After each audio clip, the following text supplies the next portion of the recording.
Morning, my people. What's up, world? It is Thursday, September 25th, and I want to thank my Lord and Savior Jesus Christ because Him all things is possible. Top of the top to all my people out there moving in the streets this morning. All the kids who are going to school, um, go straight to school. You guys had 2 days off of a public school. You guys had 2 days off, so you should be fresh and energized. Go straight to school, get there safe. Parents who are taking the kids to school, please get them safe. No rushing. If you're late, that's your business. Get them there safe, and you please get to where you're going safe. And if you're coming home from work, arrive there safe. Appointments, doctor's appointments, courts, wherever you guys are going today, please arrive there safe. I hope everybody is feeling blessed, appreciated, and thankful for seeing another day and knowing with Him all things is possible. Oh, happy Throwback Thursday, y'all. Yes, sir. Thursday starting to be one of my favorite days. It was Friday, but Thursday starting to be one of those days, man, because we get to have great throwback conversations about boxing on these Thursdays, and bringing a different feel. You know what I mean? That's what we need for these YouTube streets. Peace to everybody out there, man. We're gonna get into some boxing talk, right? David Tua, man. A lot of y'all that don't know, because a lot of y'all don't know, which is too stuck on today's fighters. We're gonna get into about him. I'll be actually back later on today to talk about Marco Antonio Barrera and Eric Morales. That's what we're gonna come back today at 6:05 to talk about. Oh yeah, we're gonna pay our Mexican legends some respect too.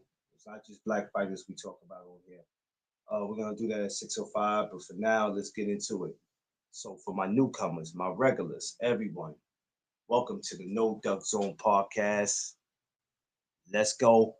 Make sure you like, share, and subscribe. And don't forget to tell people this is one of the best damn places to come to.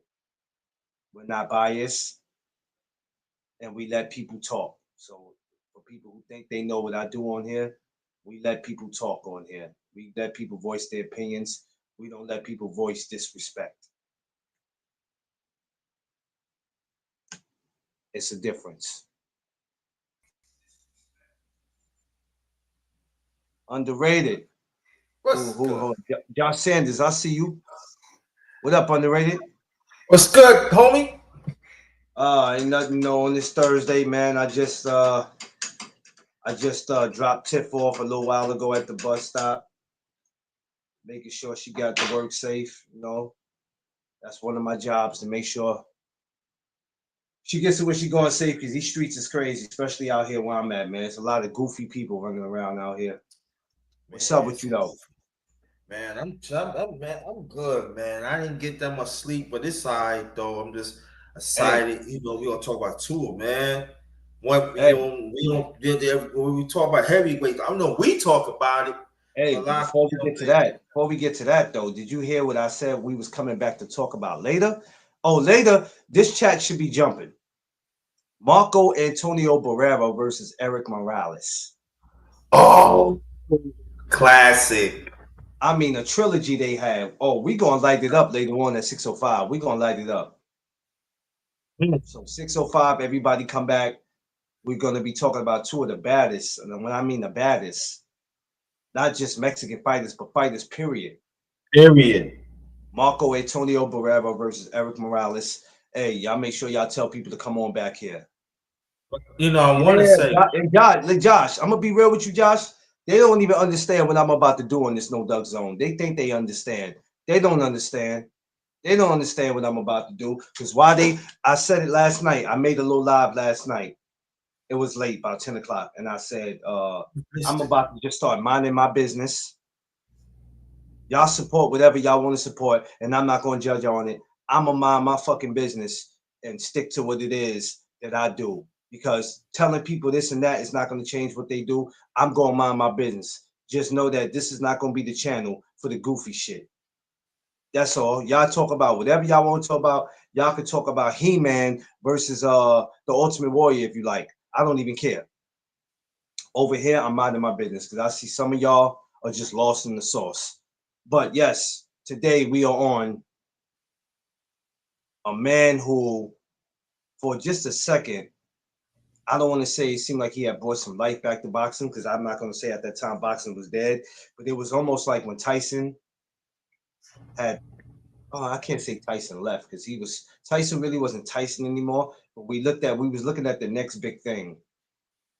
And then we get a guy, Samoan guy, Hawaiian, whatever y'all want to call him, by the name of David Tua, that came in, and we was almost like, this is going to be the Hawaiian version of Mike Tyson. What you thought about David Tua when you first saw him, Underrated?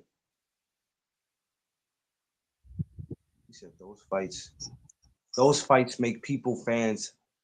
Yeah, it does. But a lot of people don't understand that, Josh. So that's why I'm just gonna mind my business and stick to what I do. Go ahead, Underrated. When I first see David Tua, he fought somebody in Atlantic City. Yeah. And this guy was undefeated. I'm not saying that he was a contender, but he was an upcoming contender, the guy he fought. And he just destroyed them within 40 seconds. Jesus. Just destroyed them. I'm like, and his word, and he didn't go to his pattern left hook. He just went to the body and he was just gone. Yeah. And I said, whoa. I said, whoa. So I was like, look at, and then when I really start to see, David Tua, and I see he had it. I know everybody keep on sleep. He did have it right, but I talk about that in a few. But yeah, his left hand is fucking wicked. Like, wow. It's like, oh no. And it's like David Tua is one of those fighters, right? For me. Or I could say it's for me. Do you know what I'm talking about, brother? Yeah. There are some fighters, there are other fighters could telegraph their power punches, right? Yeah. And you know that it's gonna come, they gotta slip. But it's like they know what David Tua was going to go knock him out with a left hand. They try to do it, but he disguised. They salute to the champion. They disguise it so much. He still knock him out, and that's what I'm talking about. The scheme, the boxing, If I told people, that's what I'm saying. People, like when we talk about David Tua, just let's not think about that. He just got a left hand. He was an excellent fighter. It's just that it's just that when he ran against Lewis and he didn't get it done. But it doesn't take it away what he was doing. But you gotta think about it. He was knocking people out. I'm talking about cold. I'm talking about they are asking people like people in front row seats, beds. This is how he was knocking people out. And so when he not hide it, and I started to look, I said, God damn. And it's like he going. He going to the body and whoop, like wow, 3/4 round like that, and jabbing. He was everything. He was jabbing, uppercut, and you never know he gonna throw the hook because he disguised it so well, and so that's all I can say about that. But this is a treat, y'all. I don't know who was more intimidating, the David Tua who was bald head or with the high top. I said bald head. It was something about seeing him with that I don't know. It was something about seeing him with that high top, and I was like, yeah, this dude, this dude right here is a little dangerous, man. Because I didn't understand if he was going to be a hype job. I didn't understand what was going on, but I knew it was something different because I said this guy looks totally different. First of all, I didn't even know what David Tua nationality was. It didn't really matter to me. I was just like, this dude looks mean, just as mean as Mike Tyson looked. I said, this dude looks mean, and I got to just wait and see what's going to happen with him. And this dude, like you said, he just wasn't knocking people out. He was putting their asses to sleep. Yeah. I think John Lewis, he sent John Lewis to heaven twice. Yeah. Oh man, D Free, what's up? Brother, we want to go D Free. D Free always got to come up here, and I don't understand why he can't just ever come up here normal. Why he got to come up here and he got to have like, you see the back, what the back of his shit look like? Like, why he got to come up here just all extra? Yo, this is what I be talking about, underrated. This is what I be talking about, underrated. This dude can never come up here normal. He got to come up here. You got to see the D Free Sports. Like, he just can't come normal. He can't have a normal background. This dude gets on my nerve. Nah, but shout out to D Free. I don't remember the first time when I saw him, but it was devastating because he was hurting people to the body, to the head, however you want to put it. And he had punching power. A lot of it. D Free, what's up? What's good? I don't know why you gotta come up here. I don't understand why you gotta come up here all damn fancy. Why the D Free gotta be in the back? Why your ass just couldn't show your green screen? Why you couldn't show your wall? You gotta come up here and be all fancy. This is not the BBO show. Don't come up here with none of that cute shit, sir. Are you mad at me for being professional? I'm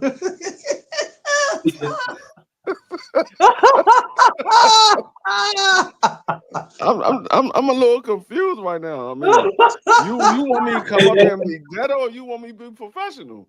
Which one is it?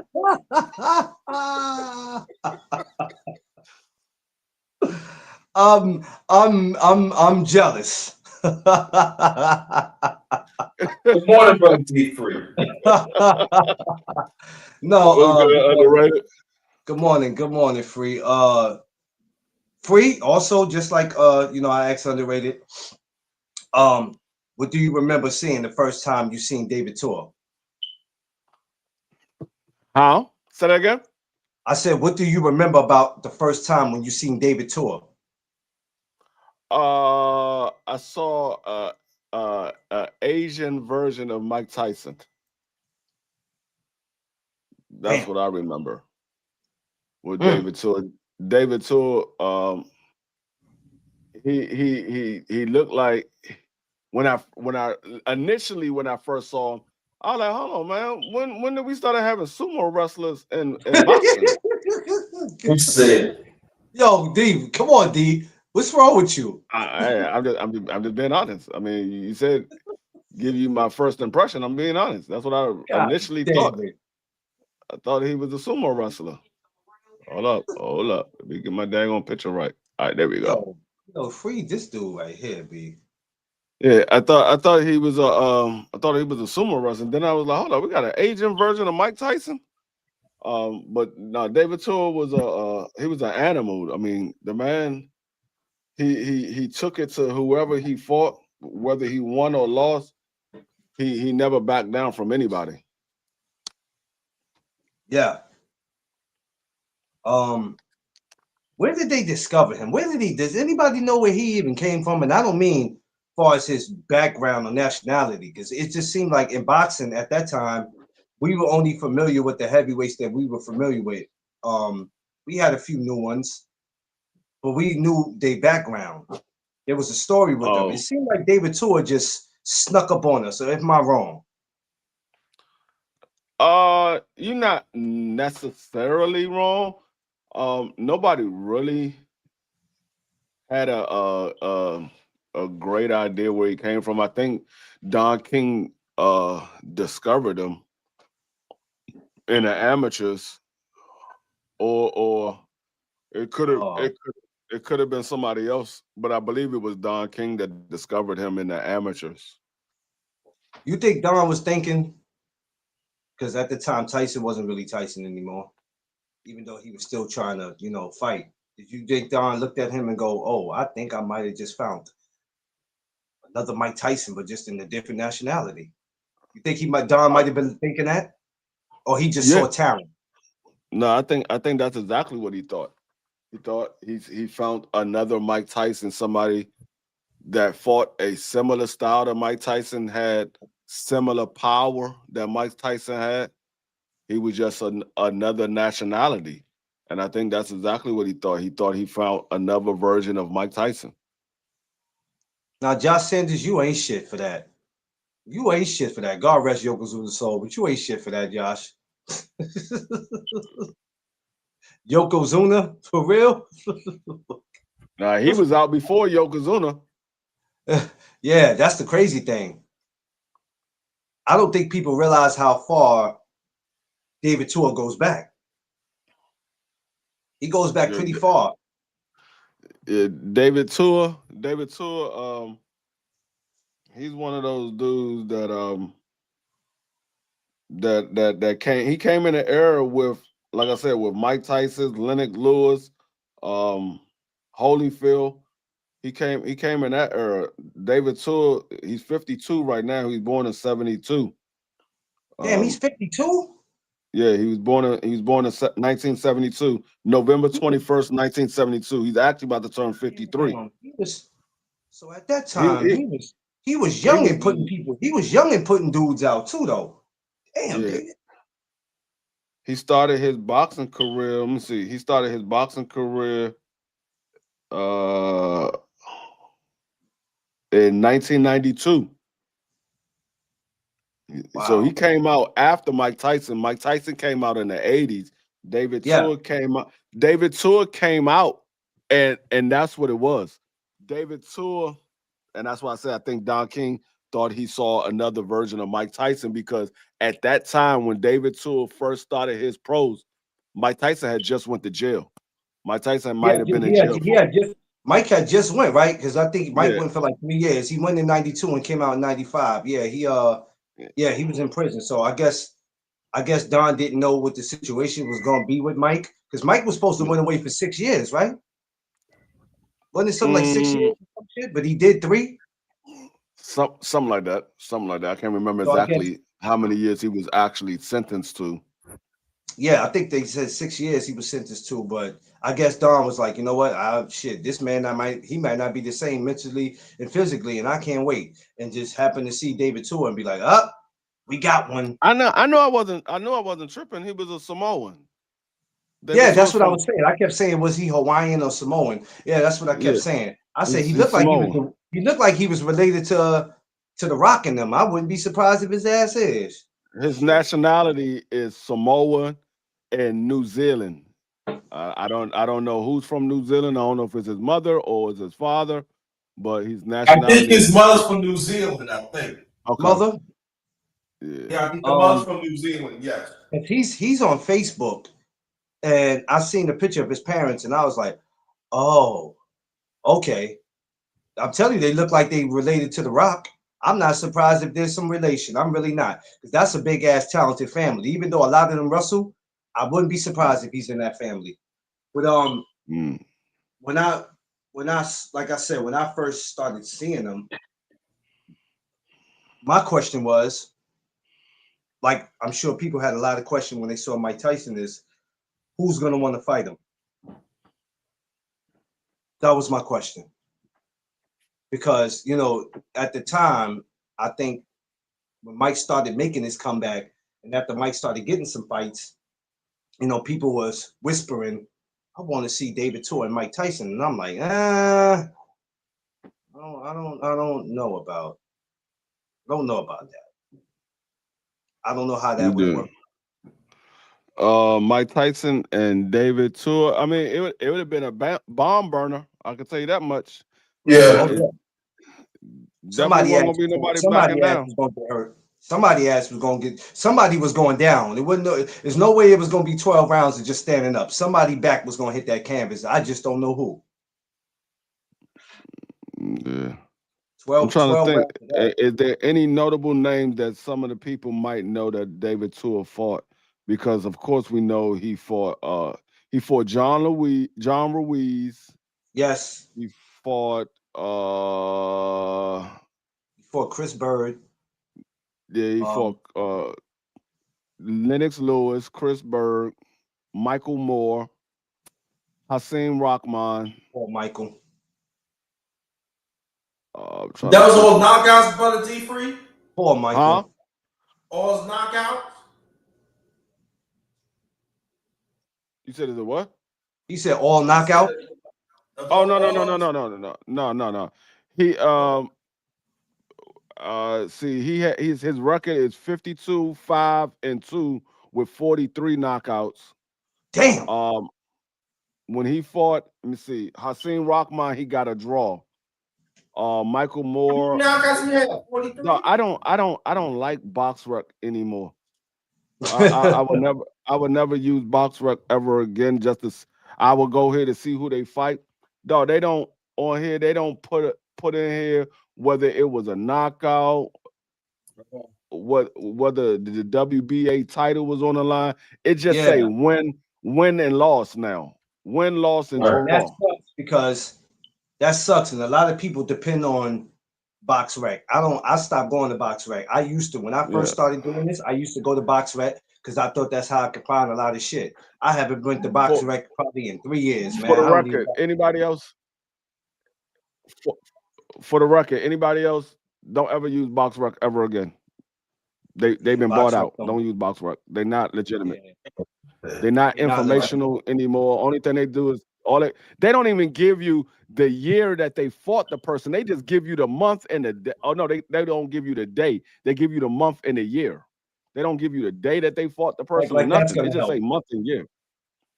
Like that's supposed to help. That sucks. And I don't understand why they you know what I don't get, yo. Let me see. Maybe if it's on my phone. Let me see if it's different on the computer. My question is for you and Underrated. Who the fuck be in charge of this? Who be in charge of this? From what I'm hearing Turkey might have bought BoxRec. Oh, come on, dog. From what I'm hearing, that's the reason why the WBA. That's why they don't recognize the WBA anymore. I'm hearing that Turkey bought them. That's why I said I'm hearing. I'm not saying that that's facts or anything like that. Yeah. But you know what though? You know what? I wouldn't be surprised because boxing is being bought out. Once you see Dana White and Triple H and all that, oh, it's a wrap. Yo, they got for WrestleMania 2043 Rion season. I said, oh my God, it's over. It's over. Crazy. And that's crazy.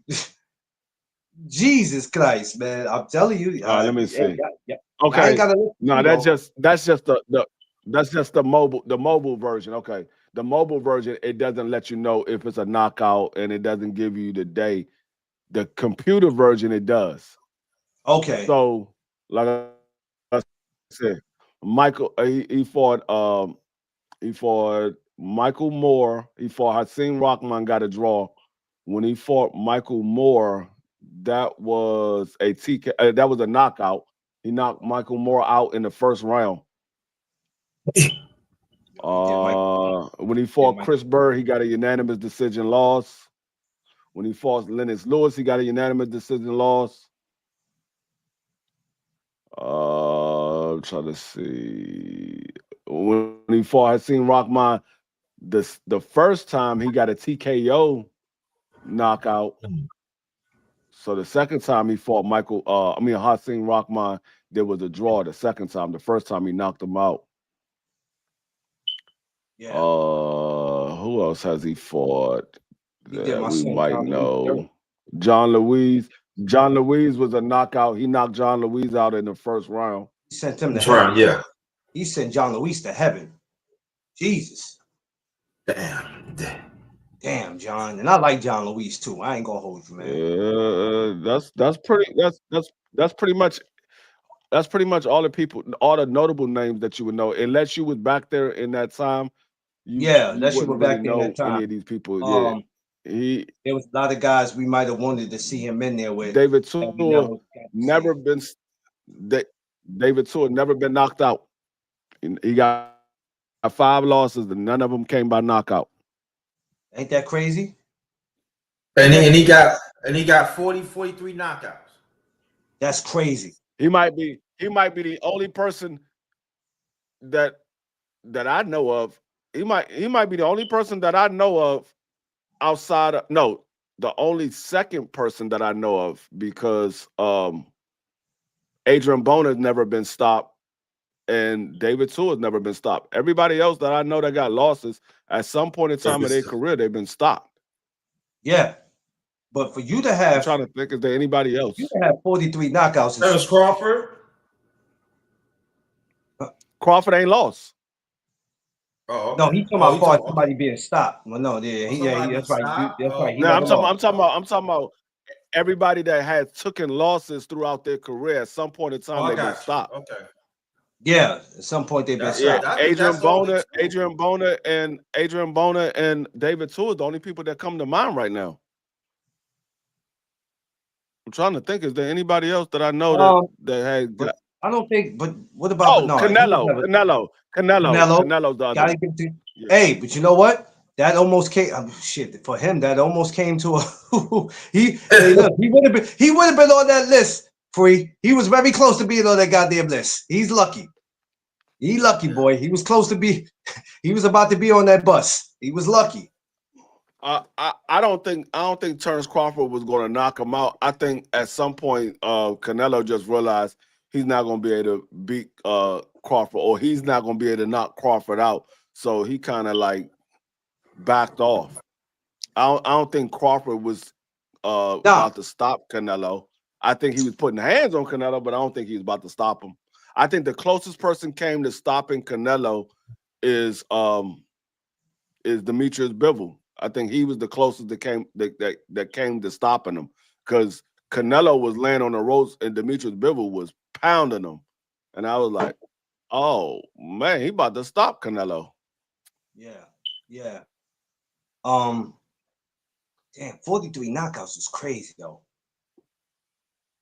Because even if you look at people, Triple G is another one. Triple G didn't get stopped. Yep, Triple G. You know what? Those 4 people. The only ones that I know. Triple G, Canelo, Adrian Bona, and David Tua are the only ones I know that's never been stopped. Be on the lookout, because next Thursday, that's who I'm bringing too. That's who I'm talking about. They talking about Triple G might be coming back. Yeah, I know that. Yeah. What? You joking? Listen. You know why I don't have an issue with it? I don't. At this point, we can't have an issue with it because everybody's fucking coming back. Everybody's coming back. Listen, I said last night on my show, I'm not complaining about nothing no more. Everybody, because we can't complain about him coming back, and Pacquiao that came back, this person. And mind you, Triple G never took that much abuse. So if we ain't gonna complain about Pacquiao coming back, I can't complain about Triple G coming back. Out of everybody that I said I want to see come back, the one person I believe should come back out of all of them is Andre Ward. Andre Ward is the only one. Andre Ward is the only one I believe. SOG. Yeah, because Andre Ward is the only one that looks like, and he's young enough still. I believe he's in his early 40s. He's in his early 40s, like 41. If I'm 42, he's Andre Ward. Andre Ward like 41, 42, somewhere around there. He's about but everybody else, they're old. They're old. It's like he fought Chad coming back and y'all old. Yeah. Some of them. Andre Ward just turned 41, February 23rd. Yes, he's right there. Because when he fought Chad, he like 41, 42. Yeah, because when he fought in that Super 6 tournament, me and him was damn near the same age. He was about in his 20s then. Yep. Yeah. He just turned 41. And Yeah, I mean, like yeah, I I ain't got said, no beef I got no beef with these guys coming back. I'm not saying nothing no more. Listen, whatever. Rather if it's for money or rather if it's for entertainment or they just feel like they got a fight left in them, who the hell am I to say anything? Hey, everybody can do what the hell they want. This been the number one year. If you look at it, gentlemen, this been probably the number one year where we've got a lot of comebacks. But the number one comeback that surprised me, it shouldn't have, but it did, was Mr. Gary. And Mr. Gary didn't lose a step. He didn't lose a step. No. He didn't lose a step. For people who think that we haven't seen him in years, but don't you know that he's in the gym? You don't think he's training? You idiots. You think he's just in the gym just giving his brothers instructions and he's not training? Come on now. Knock it off. Yo, BBO, don't come in here with your bullshit. Free darkness. Oh, he said, he's talking to Underrated. Every time I see darkness, the first thing I think about is when Free be calling BC darkness. No, we were telling Doug Rightside about Underrated, and we said his channel. He was like Underrated Darkness. That nigga Doug Rightside said, "Hold on.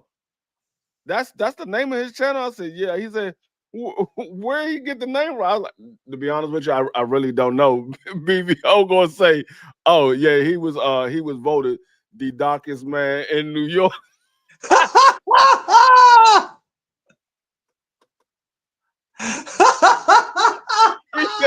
he said that nigga Doug said, "Hold up, he darker than BC." He said, "Oh yeah, he got BC beat by a long shot."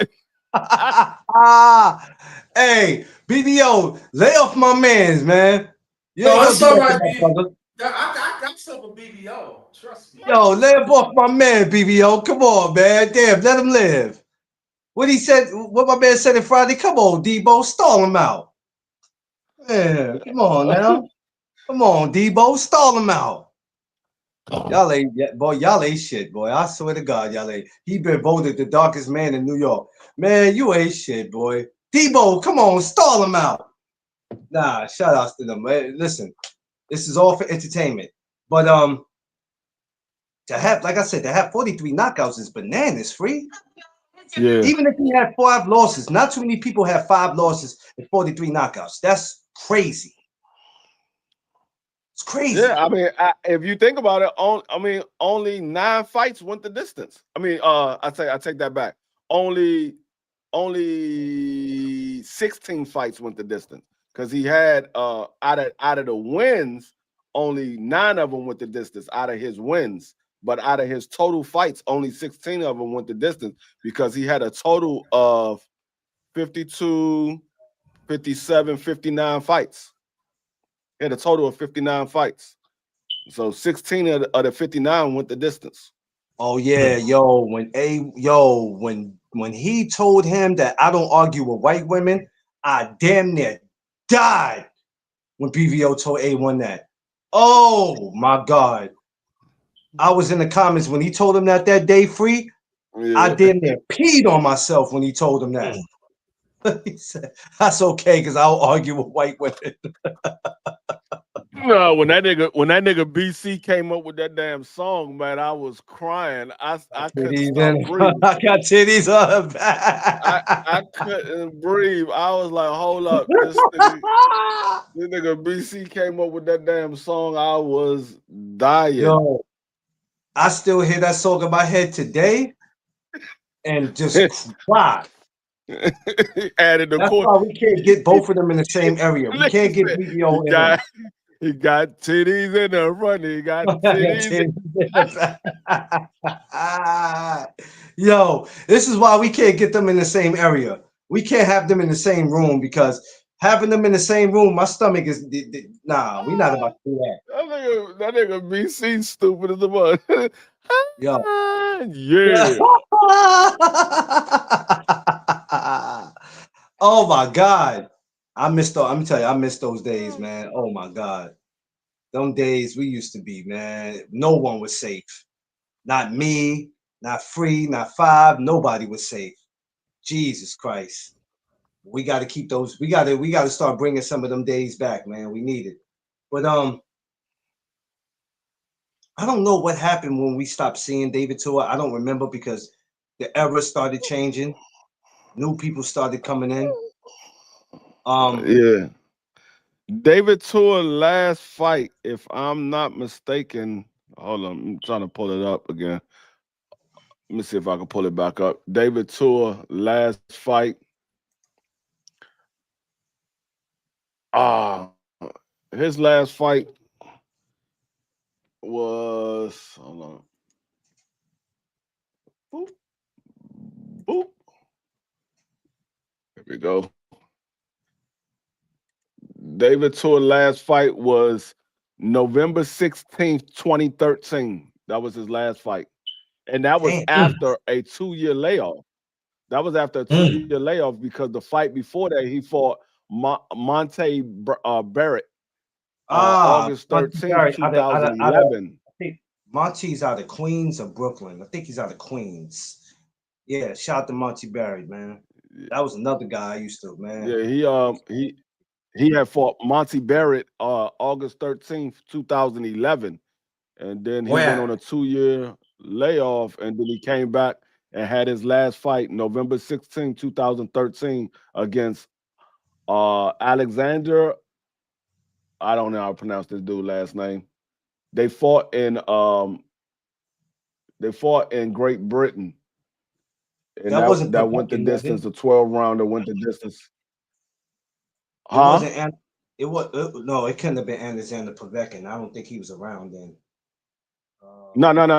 His last name start with a U. Ustinov. Oh man, I can't pronounce. I don't know what that is. Hell no, I can't pronounce that. Yo, hey, you know what? Yeah. Daggone, that was. I didn't know David Tua lives in New Zealand. I didn't know that's where he lives at. I thought he lived in America. No, he lives in New Zealand. No, he lives in New Zealand. Bro. If you look at a lot of his pictures on his Facebook, you can look and tell just by where he ain't here. I looked at a lot of his pictures on Facebook, and I'm like, that's where I got that picture from, as you see as a thumbnail, because I was like, I need a picture of him. So that's where I get that picture from, which that's the mean ass picture of him. There was a few heavyweights we didn't see him in there with that I just noticed that it probably would have been good. Let me ask you an underrated. What would a fight with David Tua and Samuel Peter would have looked like? Y'all know the Nigerian Nightmare. What do y'all think that would have looked like?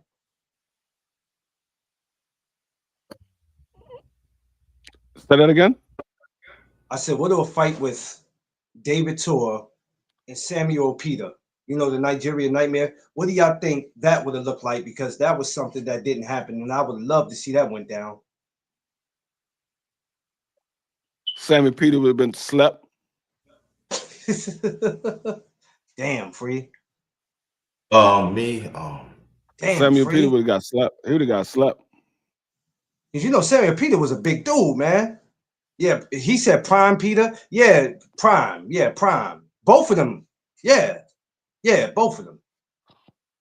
Yeah, too. Yeah. Yeah, he got slept. Damn, you know that was a big target though. Free. Samuel was a big target. I was probably one of the biggest African dudes I've ever damn seen. Jesus. You saw what happened to him when he got slept against what's his face? Against Daniel Boone. Yeah, that was crazy. That was crazy. I said Daniel. Donnell. That was crazy. Donnell slapped him. Yeah, that was crazy. And I remember that fight. They picked Peters to be the favorite. Lock him out. I can't hear you. You said what, Free? I mean, underrated. You said what? I said they had Peters to win by knockout. Yeah. Dave. Damn, I didn't think about the Tua and Peters would have been nasty. Tua may get him late, but that won't be easy because Peters had a. Yeah, he did. It would have been great to see it though. Would have been great to see it. Because you know at that time there was a lot of talented There was a lot of talent in the heavyweight division, but there was just a lot of fights for some reason we can never get. We can never make happen for whatever reason. Because the heavyweight division was much better back then than what it is today. Today it's okay. It's all right. It's not too exciting today. There's nothing I see about the heavyweight division today that makes me want to be like, I gotta sit in front of my TV and see this. Nothing about it. I'm more into the lighter divisions than I am the heavyweight. But that's either here and there. But yeah, David Tour was something where we just thought that hey, we got the next Mike Tyson. Shit, don't he got the same amount of losses as Tyson? What did Mike Tyson have? Free like 5-6 losses? Hold on, let me tell you. Tyson had- I think he got. I think Tyson got more than that. I think he got like 7 or 8. Let me see. One was his. I know one of his main ones was the disqualification in that rematch with Holyfield. So yeah. And when he came back and fought that white Mike Tyson. he fought that white Mike dude. Tyson, yeah, he got 7 losses. He got 7 losses, 50-7. 50 wins, 7 losses. How many knockouts? I don't count this last loss. So actually 50 wins, 6 losses. I don't count the last one because they got Jake Paul on there. I don't count that one. Right. That's a submission. I don't even know why they went out their way. You know what? Let me shut up. Let me shut up because then I'm gonna sound like I'm. Mike Tyson got 50. He got 51. He got 50 wins, 44 of them by knockout. He got 6 losses, and Mike Tyson was knocked out 5 times. Only one of his losses was by decision, and that's with Evander Holyfield. They records is damn near identical. The only difference is David Tour has never been knocked out. Never been knocked out. Yeah. And I know Holyfield got more losses than Tyson. I think about 9 or 10. I think. Shit, man. Let me tell you something. Holyfield's probably one of the most luckiest fighters in the world. You probably gonna say why? Because all these issues that he. You know what? I just thought about something. I gotta see this. It better not. It better not. This shit better not be what I think it is. I gotta see something. It better not. If it is, though, I'ma lose my shit on this daggone live stream today. Not tomorrow. Today. It's 8:43 in the morning. We don't need you spazzing out. What happened? I'ma spazz out if this shit pops up. Okay, I was about to say. I thought they was about to put daggone Jake Paul and daggone Tank Davis on Jake Paul's record. I was about to lose my shit. Man, listen, it's not. It's not. They can have that shit. That's look. They can have all the, like I said last night in my late night show. I said y'all can have all this. I'm good. Y'all can have that joint not going to be a sanctioned fight. I mean, it's going to be sanctioned, but it ain't going to be counted against their record. Jake Paul was trying to get it to count against the record. And niggas was like, man, what the hell? If you don't get your corny ass up out of here. Y'all can have all that. Y'all can have it. I'm done. Hey, listen, man. Y'all can have it. Fuck it. Have it. I'm through. I told everybody, they's like, "Oh, you watching the fight?" I said, "I'm watching the undercard. I'm not watching the fight. I'm watching daggone I'm watching Gary Antoine, I'm watching Alicia Bungana, and I'm watching Scottney. That's what I'm watching. You asking me, am I watching the main event? Absolutely not. Man. Thank God for back those days. Thank God. Free. You gotta watch the main event. It's free. I ain't gotta watch shit. I don't care if it's just free. Just because my last name is free. I mean, hey, they think because your last name is free, you gotta watch some shit that's free. No, I ain't got to do shit. Yeah, listen, and please stop talking about the fight, please, y'all. No, I ain't talking about people in the chat. I'm talking about outside. Listen, they're gonna. You know what? You know why I said last night, I'm mind my business, because people gonna do what they want to do. Just because we feel some kind of way, that doesn't mean other people don't. They entertained by it. That's why I said what I said last night. Underrated. Y'all can have it. I don't care. I don't care no more. I don't give a shit. Because when that week come up, I'm talking about Conor Benn and Chris Eubanks. So really, I don't give a shit. I don't. That's I another don't. good fight. God damn. Mm, They can have this. I don't care. They can have it, man. Thank God for Throwback yeah. Thursdays. Cause somebody gonna get up this morning and I don't, man. Clarence, shut up. Y'all can have it. I don't give a shit no more. But let me ask y'all something now. Yeah. He knows, and you know this, Underrated. This is my favorite question. I love David Tua, young David Tua, a prime Who? David Tua, a prime David Tua. Where Uh-huh. would he be? Where would he be today? Who would fight him? Where would he be? Where would he be ranked if he's in the heavyweight division today? Dave. Right now, today, David Tua will be a number one contender for one of the belts that Usyk got. Damn. I don't know if he beats Usyk. I don't know if he beats Usyk because Usyk can box very well, but he definitely will be a number one contender for one of the belts. I think um, I think a guy like David Tua is somebody that a lot of people will shy away from because of his style of fighting and the power that he has. I think a lot of people will shy away from David Tua. But I think he will be a great fight for a lot of these people because David Tua is one of those guys that if you're not careful, he's going to get you out of there. If you're not on your Yeah. A game, he's going to get you out of there. Yeah.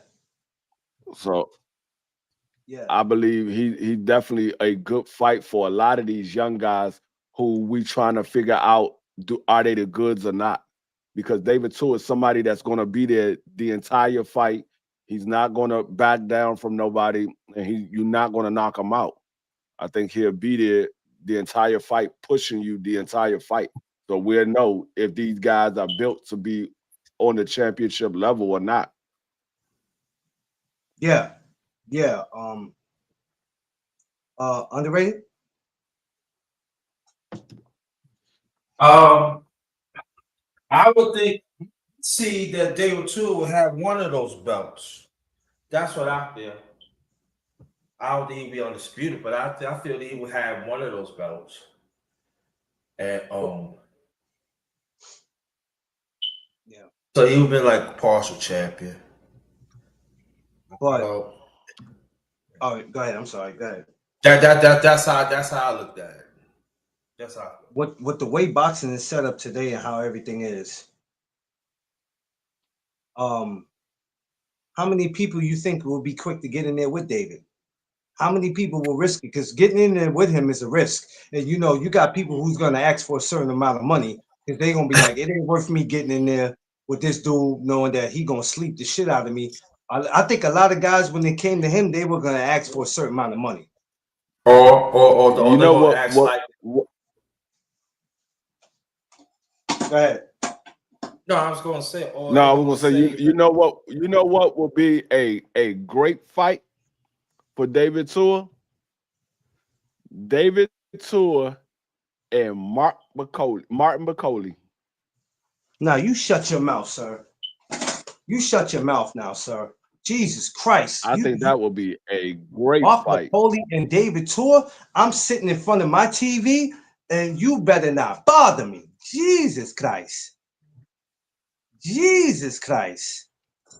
or they would say something about Mike Tua. Can you give us a year and a half before we fight Mike Tua? And listen, I don't care how much time you think you need, it ain't gonna be enough time. But let me ask y'all this too before we get to the rest of the heavyweights. Let's go back to what used to be the three-headed monsters that so take David Tua. We're gonna go back a little farther before all these guys got losses. I'm gonna start with Free first. Wilder, Fury, AJ. Who would you like to see David Tua in there with? Not today, but when these guys were undefeated. You said Wilder, Fury, and who else? And AJ, AJ? not today, but when they were undefeated on top of their game, who would you want to see David Tua in there with? Wilder and AJ. Somebody, Fury, Josh said I think AJ. I think Fury gets stopped early in that fight with David Tua. Seriously? Oh shit. Yeah. I think Fury gets stopped early against David Tua. Because Fury, he would try to use his jab, but the thing with Fury is he couldn't stop his opponent from getting on the inside. He couldn't stop his opponent because he wasn't a big puncher. So he couldn't stop his opponent from getting on the inside. That's why I think David Tua will stop Fury early. But with like a AJ and Wilder, they had power. I want to know if David Tua could have stood up to their power. Yeah. I know with Fury, he likes to put all that. One thing he was good at is leaning on you, putting all that damn weight on you. But I'm sure Tua would have stayed out the way for that shit because boy, once he leaned that weight on you, you get tired, man. He was one thing I can say about Fury. I'm not a Fury fan, but he was good at doing that shit, tying you in your ass out. And that's the one thing you can't do in there with him. But I would love to see how that would have went with all three of them. You know who else too? King Kong Ortiz. I want to see what that would have went like. He just fought too. King Kong, he's another one who just made a comeback. He just fought recently. I don't know if it was in his country or where he fought, but he just made a comeback. Which is crazy. Who the hell? I seen something on Instagram. I said King Kong came back, but he didn't come back where we could see it. It was somewhere in his country, but I seen the picture where they said I think he got a stoppage. I don't know if it was in the first round or something. What round it was? I said, "Oh shit, King Kong came back." I'm telling you, this is the comeback year, boy. Everybody coming back. Jesus. But I don't, I'm not in no position to say who should come back or who not, because I don't know what everybody's financial is, because we see these guys, we see the cars, we see the houses, we see the jewelry, and we just swear up and down they living their best life. And then behind closed doors, shit, they sometimes they be a couple of months away from having to give up their house. Yep. People don't think that it can happen. I'm telling y'all saw the movie Southpaw. Y'all see how it turned out for him. So, when you see guys come back sometime, I'm not saying all of them. Some of these guys financially, they good. They just come back because they missed the sport. They feel like they got a fight or two in them. And then you got those that, if I don't take this fight, I'm gonna be out on 42nd Street picking up fucking cans. It's crazy. Yeah. So whenever we always talking money in boxing, a lot of it makes sense, a lot of it don't. But you don't know these guys' financial, and then they got people that they are responsible for. Which I always say that I'm not about to be responsible for 500 fucking people. I'm sorry. I'm just not free. I can't do it. I don't know about you and Underrated. I can't do it. I can't be responsible for 500 fucking people. Because if something happens with you, it's over. I'm telling you, man, you become everybody's meal ticket. Yeah. You got to pay everybody's rent. You sending their kids to schools. You got some of these people, they put their kids, it don't even be the parents that put their kids in the school. It be you. Bro. That shit be crazy. And then I don't understand how these families or these friends can feel good about themselves when you dependent on somebody. Shit crazy, man. What's that basketball?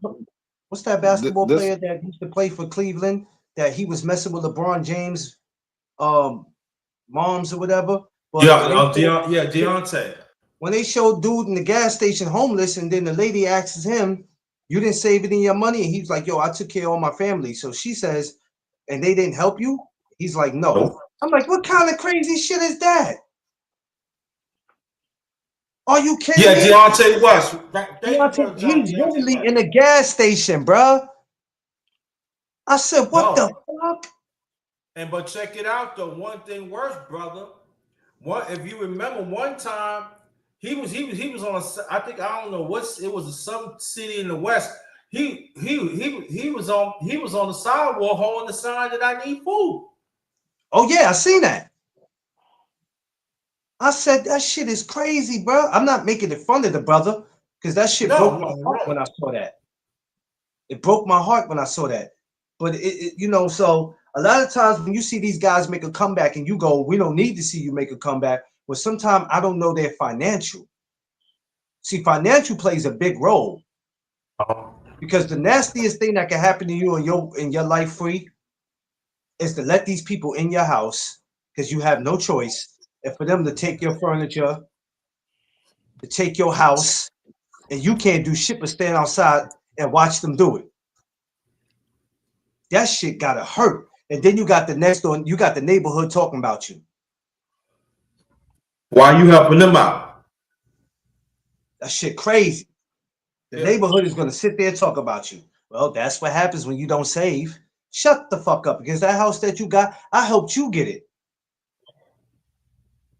So I learned to stop beefing about, I don't want to see this guy come back. Because I really don't know their financial. Everybody's not coming back from the same reason. Some people feel like they can come back because they can beat somebody. Oh, I'm not coming back because I need money.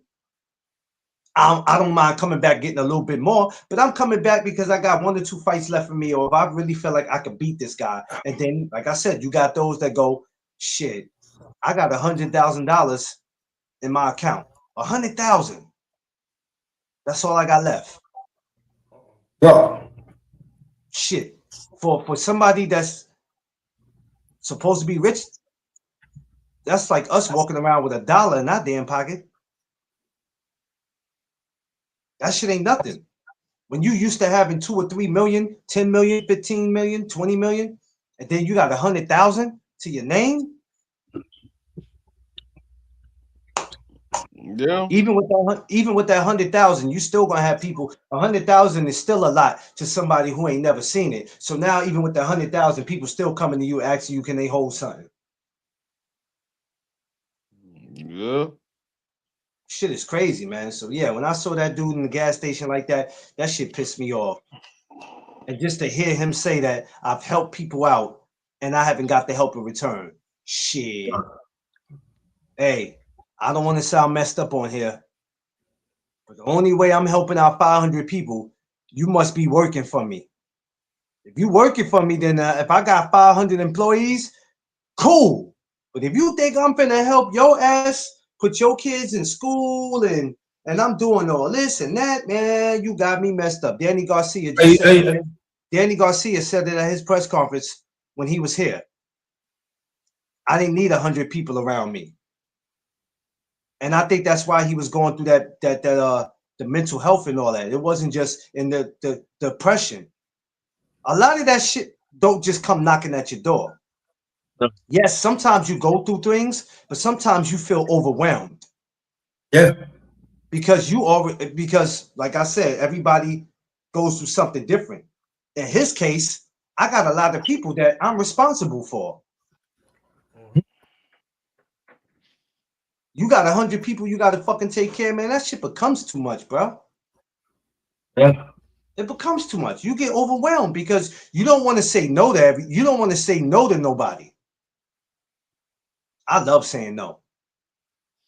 Shit, Tiffany asks me all the time, you feel like having company? No. Say no. Like 3 days can go by. Tiff would be like, no company today? No. Because if you say yes all the time, your house would be the hangout spot. Oh man, you want to smoke this blunt? You want to get drunk, man? Just go up to Tiff and Clarence place, man. Go up to their place. Nah, hell no. This ain't no hangout spot. It's not a hangout spot, bro. Hell no. You come I have somebody one. You're not gonna come eating up my food and then getting drunk and thinking you finna nah, get up out of here. This ain't the place for that. Go to your place with that shit. But I remember one time, it was like 2 years ago. There was this guy, he never said nothing to me before. And he lived around the corner. He said, "Hey man, I know you doing shopping." The answer is no. You don't know. I know exactly what question you want to ask, and the answer is no. You can stay where you at. No. No. I sure did.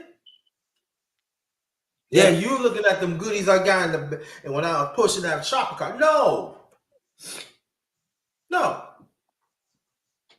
Yeah. It be like that. So that's why I said and financial is the biggest struggle in America. Because you could go from having it,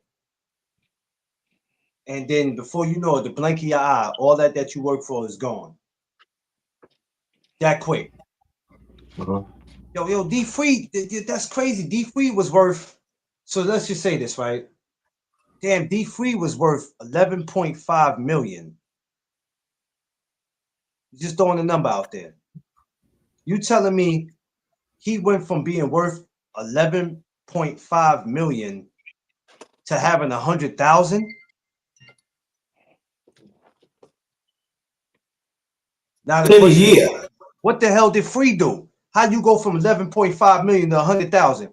Now they looking at Free like, the fuck did he do? You had the money. Shit crazy. Yeah. You taking care of people that's giving you their ass to kiss. Nah, bro. Not me. And the sad thing about it, when you help them out, only they just come to you when their bills need to get paid. But what about my well-being? They don't want to hear that. D Free's the first person that probably I didn't heard say, and I've heard people say stuff, but he's probably the first person I ever met that was like, shit, I'm living somewhere that y'all ain't thinking about living. When you sit and think about that shit, you like, oh, okay. Because you have to look at it sometimes. You got to go, man. Let me tell you, man. Sometimes you just got to get far away from people, man. Well, family and all that. You got to take your immediate family, or you have to just take your wife. Because when your kids get to a certain age, I love y'all, but y'all ain't finna mooch and live up under me. I love y'all, but you got to figure it out. But see, it shouldn't have to be like that, but sometimes it is what it is. Seafood, I see you. What's up, seafood? But you know the sad thing about it, in these days, they don't want to have those discussions. I see you, fool. I see you, fool. Thank God you two wasn't at the barbecue this year. I didn't need neither one of y'all shenanigans. Jesus Christ. Jesus Christ. I ain't need neither one of y'all. Next year, y'all keep y'all asses home too. Do me a favor. Because with you two at the cookout, Jesus, it'd have been no food left, no nothing. What's up, Knight? What's up? Hey, Sister Mashona, how you doing? Good morning to you. God damn it, I can't give her a wrench because I'm over here on StreamYard. So you gotta you don't have your tablet with you or your phone? I don't have all that. I'm waiting for my tablet. I'm waiting for my tablet to come. It's gonna be delivered to me. I got rid of that other shit. I got a new fresh one coming. I got a new fresh one coming. Don't worry, Knight. I got you. When I get on the other one, I got you. Don't worry. I'll see it. But I appreciate you coming over here. Thank you, Sister Mashona. I'm about to shoot. I'm about to shoot Knight right now. I'm about to shoot Knight right now. He said, "Yo, don't do that. Yo, get that, yo, Free, yo, not you shoot. Don't do that, yo, Free, yo, Knight. He only playing, yo, Free. Come on, man. Guess who pulled up yesterday? Blimp with a couple fighters. Why you ain't tell me he pulled up? Seafood. Right. Damn, Seafood. Yo, Free used to shoot little little people. Now you want to shoot women. Free, man. Come on, free, man. Yo, freebie, freebie, Free shoot little people. One Freebie time on he said, some. "I shoot you. I don't care if you little or not." I said, "Damn, free want to shoot little people. Now you want to Hey, shoot."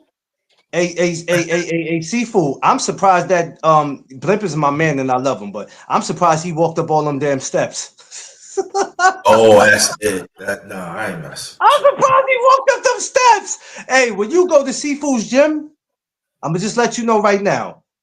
It's not a whole bunch of steps, but bro, if you don't like walking, shit. Seafood gonna meet me at the curb. He gonna meet me at the curb. Hey, that's one of the best gyms. And I'm not saying this because I know Seafood, but I'm gonna keep it real with you. As far as working out, that's one of the best goddamn gyms. That's one of the best damn gyms in New York to go. That's a good gym. That's a real good gym to work out in, man. That's gonna be one of my gyms for the winter to go to. David Tour was definitely when I seen that fight with him and Lennox, I was like, hold on 1 second. The work was you know what? The next time, Seafood, I'm gonna call Blimp today. That's what I'm gonna do. I'm gonna get on him about that. Because I should have been there for that. I should have been there for that. I was gonna go to Hellgate over there with Eric, right? Eric had sparring yesterday at 5 p.m. But the problem was I didn't want to get on the train because you got to go to Queens Plaza. Go to Queens Plaza, and then you got to get on that bus that goes to Rikers Island and go out there. Or you got to get on the boat. Next time, I'm gonna get on the boat. The boat takes you over to Astoria, Queens, and that's where he's at. Yo, so you talking about Randall's Island around there, bro? No. So when you go down to South Seaport, right, you get on one of those boats. You got to pay to get on. It's like $1.45. And it's a boat that stop at different places, but the boat goes over to Astoria. Like it goes over to Astoria Projects. When you get over by Astoria Projects, all you got to do is walk to his gym. It's not far. Next Wednesday at Hellgate Gym. Okay, what time? What time, Seafood? And I'll go there next Wednesday. Yeah, Hellgate is good. Hellgate is real good. Shout out to my man E. He did a sparring at 5, and every time he does it, he sends me the link. I got to get Eric on here too. I had him on Instagram. I got to get him on here though. 5 p.m. It's always 5 p.m. with you guys, man. Damn. Don't y'all know I got a curfew? Yeah, you do have a curfew, y'all. Come on, man. I got a curfew. Tiff ain't letting me stay out after a certain time. Shit. If them street lights come on and I'm at home, I got to deal with it. Seafood, not you. Oh, you said you bringing a crew? Oh, yeah, I'm in there. I'm in there. Yeah. I'm in there like swimwear. Oh, I'm in there. Don't worry. I'll be there. I'm going to let Eric know too. Because one thing I can say about Eric, whenever there's sparring, he always lets me know. He says, sucks to be you. Nah, that's some sucker shit that she's giving me a curfew. I don't like that. But good morning to everybody. Smash the like button. Welcome to the No Doug Zone. Happy Thursday. We were talking about David Tua on here. How much of a beast he is. What he done in the sport. For that man to have 43 knockouts, it's crazy. He was definitely something to the sport. And I believe that he would have been the boogeyman today. I don't know if anybody agrees with me. I couldn't see too many people calling him out. That's just my opinion. Like I always said, Boost who? They would say, Tua who? Nah. You know what's so funny? You are not the boogeyman of boxing of your division if people calling you out. Why do cats don't understand that, Free? You ever heard a dude say he's the boogeyman and you like, how if he's being called out? If you got 4 or 5 fighters calling you out, how in the fuck are you the boogeyman? Explain that to me, Free, because maybe it's just me. No, there's only one boogeyman in the sport of boxing. Only one. And I've said this for a long time, and people are like, oh, you tripping, this, and that. A boogeyman is a person nobody wants to bring up. Nobody wants to ever speak on their name. Nobody wants to to fight that individual, or they not looking to fight that individual. And the only boogeyman in the sport of boxing right now is Gary Antoine Russell. Nobody ever says that man's name. Everybody talking about, oh, who you want to fight? Oh, I want to fight Tio. I want to fight Richardson Hitchens. I want to fight Matias. I want to fight Devin. That's true. What about Antoine? Oh, that'll be a good fight. That'll be a real good fight. He's a great talent. Nobody says that man's name. Look, I said Boots. I said also said Boots is too. They never say nothing negative. They'll just be like, oh, that'd be a good fight. He good. Yeah, I like him. The language, right? You can see the language in the comments. But listen, they'll bash everybody else you ask them about. Oh, he's a sucker. I don't like him. It's nothing special about him. But when it comes to them Russells, man, yeah, I like him. That'll be pretty good. Shout out to the Russell. I'm like, the energy get different with Russell coming in.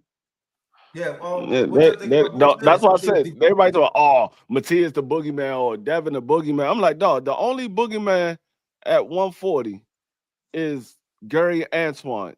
Y'all show me an interview where y'all saw somebody call Gary Antoine out. Yeah. You know what I said? You know what I said after that D-Free? I wait.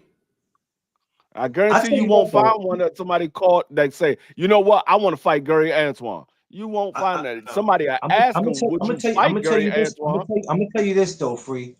You being a DMV brother and me being a New York brother, I'm just gonna give it to you right now. If it just so happens that in 2026, your guy and my guy got to see each other, I'm just letting you know it's gonna be friendly competition between me and you, Free. You know I love you like cook food. You my brother. I mean, it was always. I mean, back in the days, you had daggone Boston Celtics fans, you had Laker fans, you had Detroit Piston fans. Yes. When they played against Mike, you could it's done. Hate all you want. Mike was gonna win. So it's the same thing. You can ride for who you ride for. They ain't beating Antoine. I'm just saying it's gonna be friendly competition, Free. You gonna be my brother after the defeat, and I'm still gonna love you. Nothing's gonna change. You're gonna love me. I'm gonna still be your brother, but you ain't gonna want to speak to me.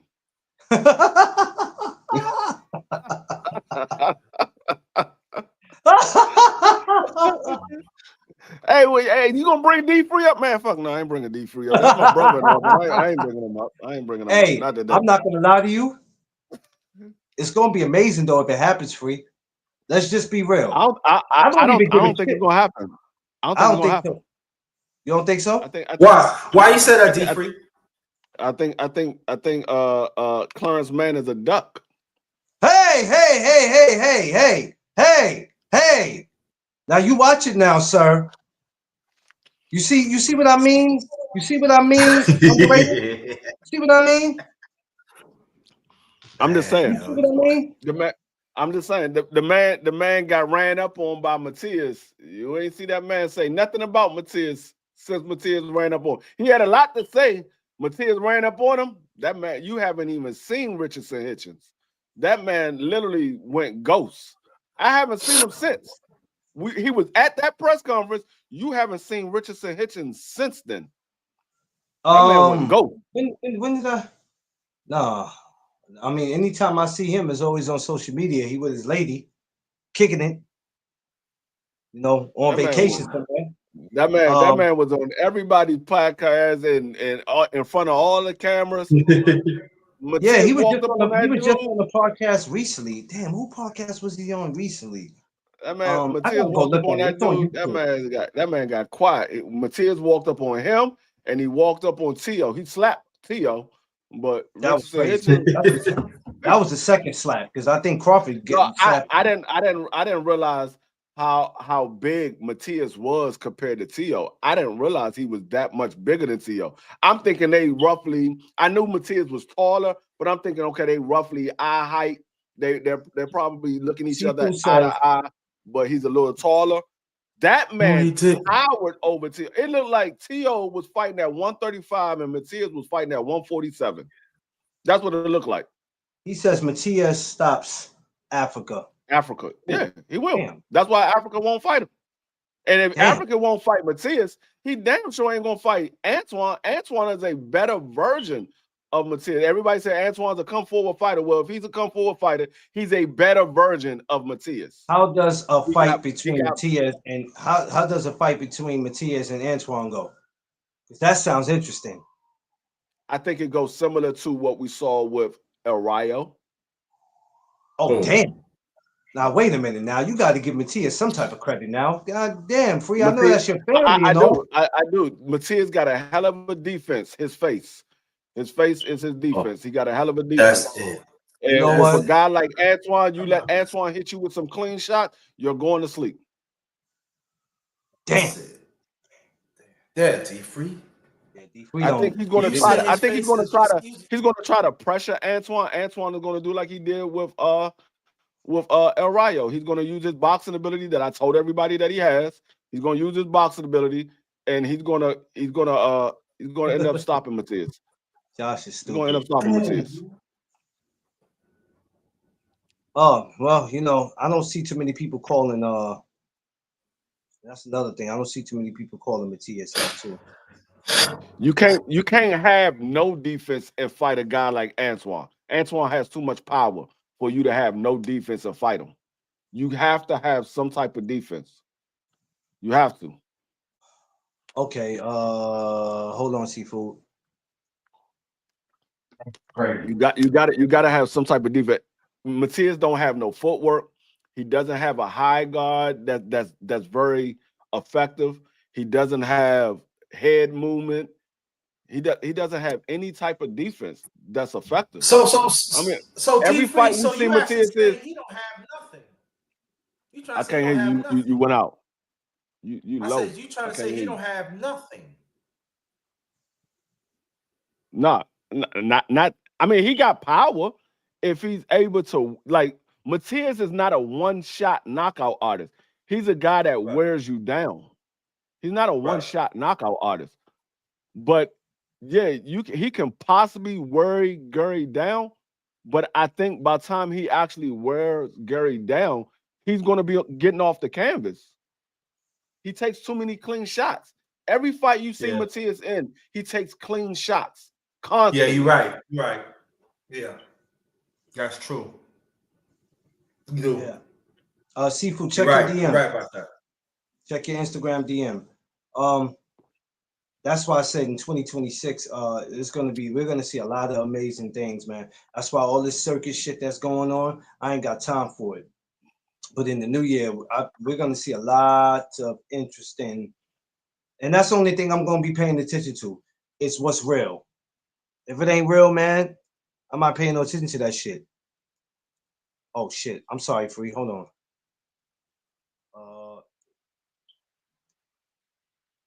Okay, here we go. Seafood.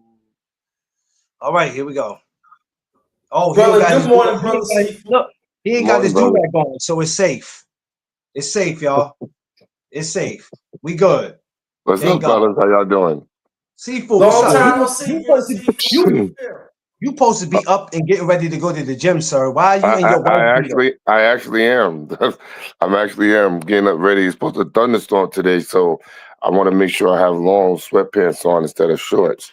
I'm not trying to get. That's the why I only do. coach I know that don't matter what the weather is. You gonna That's get why your y'all ass. saw me switch up my gear. I gotta be out there in the goddamn rain. That's why I switched up my gear. I was like, it's raining Yeah. outside. Let me switch Yeah. my clothes. That rain is different when it's like end of the summer. You know what I'm saying? Oh, It's like, snap. Hold up. Yeah, Pause. very Time different. out. Pause. Time out. What? I just noticed something, and this is the first time in YouTube history Seafood has got on the platform with no do-rag. Yeah, this is what I just said. Get out of here. yeah. Man, As soon as he said pause, I knew it was gonna be on me. I I told knew you, I it. said, my man ain't got the do-rag. It's safe. Yo, Johnny, about to what's put up, on the man? Everybody go bandana. subscribe to the Hangout Spot. My man Johnny, what's I up? see you with a do-rag or a hat on. I'm about Johnny, to put. drop your link to the Hangout Spot. So people Yo, can go subscribe. yo, y'all guys are crazy. Yo, listen, let me comment on what y'all was saying about Africa, Antoine, and Matias. Yes. We all know that styles make fights, right? But this is the thing. Antoine and Matias is a different output that I feel won't go the distance because of the volume punching that they do. Regardless of their strength or whatever the case may be, but being that Antoine's a very aggressive fighter, I personally would want to see that. That's definitely a main event in itself. Like that's like something you have to make them guys the main event. Like, you know what I'm saying? I think Africa is not ready for a fight of that magnitude with either one, only because he's limited. I think he's one of the best fighters in New York, hands down. I think he has an excellent jab and excellent boxing skills, but I think for a guy who has volume punching and power, he will have problems with. I think right now he's still on the come up of building his name up and making some money, but I don't think he would even accept the fight with Matias. I never thought he was ready for that. When Lenny was in the gym and we would mention it, I was like, yo, I told him, I was like, bro, I'm gonna keep it real with you. I don't know if Africa can handle Matias because that dude throws a lot of punches. And I said, if Africa's having some issues with his defense, I can't see him beating Matias. Now, because I see Matias fight that last guy, I think Matias will stop Africa, hands down. Like I can't, because you can't say the opposition that Africa has been getting, like what Kambosos and the guy before, is on the level of what Matias has been getting. This is nowhere. Seafood. Even with him doing what he did to George. Yeah, and I said this. What did that do for his career? Because a lot of people are looking at it like George is washed.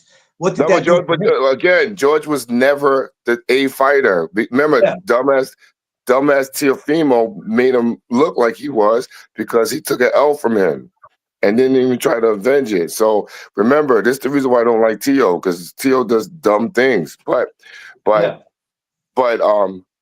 give Africa props on coming up through the baseline to get the recognition that he's trying to get as a fighter, because he's long overdue. I don't think he should talk as much as he does in order to get. Did that fight with Africa? Did that fight with Africa and Kambosos go the distance? No, he stopped them. He stopped them. But he's not the. Even though he's a very good technician, I don't think he has the right sauce for Matias. Matias is too active. He's too tall, one, for him. And he's very, very active. Like him and Antoine even Antoine against Africa would be a hard fight for Africa too, because and he's a southpaw too, so that would be different. Like I would want to see it though. But and so I said that about Africa the other day, yesterday. Matter of fact, I said that about Africa. I said Africa doesn't have enough punches that he put out. I said he's going to be too defensive in a fight with somebody like, even with like. When we was talking about Africa versus Devin Haney, I said Devin Haney's going to win that easy. I said it's going to be similar to the way Devin Haney fought Kambosos the first time. And they were like, what? What are you talking about? I said, no, it's not the fact that I think Africa is on the same level as Kambosos. I think Africa doesn't put out enough punches. He's going to be too defensive. Devin Haney lets his hands go. So Devin Haney is going to be stepping on the gas with a guy like Africa. Africa is going to be defensive. And it's the same thing with Antoine and Matias. Because he know that they are bigger punchers, he's going to be defensive. He's going to stay on the back foot, and he's going to use his defense. He's not going to throw a lot of shots. He might throw a jab here and there. And he might throw a right hook or something like that, but it's going to be far and few between. With a guy like Antoine and Matias, they're going to be putting combination together, and they're going to be stepping on the gas. They're going to try to get him out of there. There are two guys in that division, I think probably the only two guys in that division that don't play around with their food. They trying to get you out of there. Well, Devin Haney, I'm a beg to differ with the David Haney and Africa, because I know that they sparred before. And Africa's made Devin Haney look bad. So I know that for a fact. I don't know how it would be with the 10 ounces on, because it's a different mindset. But I know that they didn't take on Africa because he was a threat to them. So I know that for a fact. But simultaneously, I wouldn't mind seeing it, being that Devin Haney can't go to 140 anymore because he's having weight issues. So I would like to see that fight with him, being that he's a bigger fighter. I still think Africa is the better technical fighter over somebody like Devin Haney, because Devin Haney has been a little different lately due to suckerism. That's the new 2026 word. He's falling into suckerism right now because he's trying to step in big man shoes. But him and Anton would be a great fight. I don't think he would take the risk to fight him either, because it'll kill his legacy. Right. Let me ask you, Sifu, because I haven't talked to you in a while. Yeah. And I didn't mention this to the other brothers. And I know it hasn't been signed yet, but there's talks. Right. What do you think happens? If it happens, and I'm going to start with you first, and I'm going to go to everybody else. What happens between Teofimo and Shakur Stevenson if this fight is made? Yeah, okay. I'm gonna answer it the same way somebody asked me on another podcast. I think that's a 50-50 fight. I'm gonna tell you why. There's two shades to Teofimo. Now we can't compare him. We can't say Teofimo that fought against Lomachenko, he's not that guy. Or against Josh Taylor, he's not that guy. But if he does show up, even in a decent way, because he has power and speed, he can really give Shakur issues. Shakur, on the Shakur side, if his hands are not healthy, he is going to get knocked out. I'm telling you. Because Teofimo will knock him out if he has the opportunity to do it. I don't think his defense is going to help him in that term if Teofimo is on point. And I really think that is a 50-50 fight, because it could go either way. You know what I'm saying? But I still think Abdullah Mason kills them both. Now that's the fight that we should talk about more. That fight, yeah. What you got on it, Free? Would you say what's the two fighters? Shakur Stevenson and and Teo. If it happens, because it's still in talks, how do you think it goes? I think Teo gets outboxed badly, because see, the thing with Teo is not a good fighter on the front foot. Shakur is a traditional counterpuncher. He will put combination together, but he's a traditional counterpuncher. So Shakur is going to make Teo come at him. He knows Teo is bad on the front foot. Shakur watching these fighters the same way we watch these fighters. He hears the talk about Teo's bad on the front foot and things like that. So he's going to make Teo come after him, and Teo is going to get beat up because Shakur is a better defensive fighter and he's a better counterpuncher. Both of them are counterpunchers, but Teo is going to try to prove something to everybody and try to beat Shakur. He's going to try to stop Shakur and things like that. With Shakur being, though, he's a better defensive fighter and he's a better counterpuncher, he's going to beat Teo badly because Teo's bad on the front foot. If you look at the daggone Steve Claggett fight, Teo looked bad in that fight. That guy had 7 losses. He wasn't ranked in the top 10. They put him in the top 10 once he made the fight with Teo, and Teo still looked bad in that fight. He's not good on the front foot. With a guy like Shakur, we just seen Shakur in there with Williams Zepeda. Somebody I said it was a 50-50 fight. Williams Zepeda had the power. I wanted to see how Shakur does against somebody who had a high volume of punch output. And we saw what Shakur was able to do with a guy like Williams Zepeda. Teo, he's not good on the front foot. He's not as good on the front foot as Williams Zepeda. So if Shakur can do that against Williams Zepeda, he's going to have easy work with Teo being the front, the come forward fighter in that fight. Yeah. I'm telling you, it's not going to go the way you think. Listen, I'm sorry. It's not going to go the way you think. It's not going to go the way you think. I'm telling you, it's not. It's not going to go the way you think. No, I gave examples like bullet points. I just gave bullet points on it because of because we don't know which guys are going to show up. You feel me? I'm not saying I still think it's a 50-50 fight. I don't think Shakur can he could definitely outbox him, but can he dominate him? That is the question. He's going to dominate him by making. He's going to dominate him by making Tio make mistakes. Tio is going to make his own mistake, and Shakur is going to capitalize on the mistake. Shakur is not going to put himself in harm's way to get hit with a big punch by Tio. He knows Tio can punch. He knows Tio can punch. He's not going to put himself in harm's way by getting hit with a shot from a lucky shot from Tio. So what Shakur is going to do is stay on the back foot. He's going to wait for the opening, take his shots, and then get back on the back foot. That's what Shakur is going to do the entire night. We saw that with William Zepeda. I mean, William Zepeda is different. But I'm sorry, Underrated. Go ahead.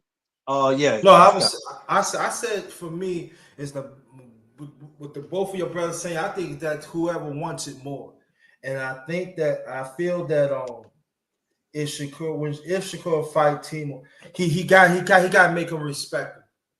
If not, I'm not a T.O. fan. Trust me, I'm not a T.O. fan. I'm just going to take my personal wherever it is. But I'm just saying, Shakur, we want to see you to back up T.O. You gotta make T.O. respect him. Yeah, he does. I'm not saying that Shakur is not skilled of defense. And he is one of the most skilled defensive fighters I've ever seen for a long time. But it has to be a certain time. I remember, Sifu, you were talking about this about a while back. You know, we lost Shakur. He's not hating on you, Shakur, but it's time. You know, you got to make people respect you. And I mean, we have to say this. Tia do have power and stuff like that. So I think it's gonna be battle wills who wants it. And I think it's going to be a certain change of strategy. And I think who perfect the strategy will win. But I will say this again. Shakur got to make T.O. respect him. He had to start the fight. He had to. If not, I agree. He had to. I agree with that part. I mean, free. You really got some good points though, because and even Josh.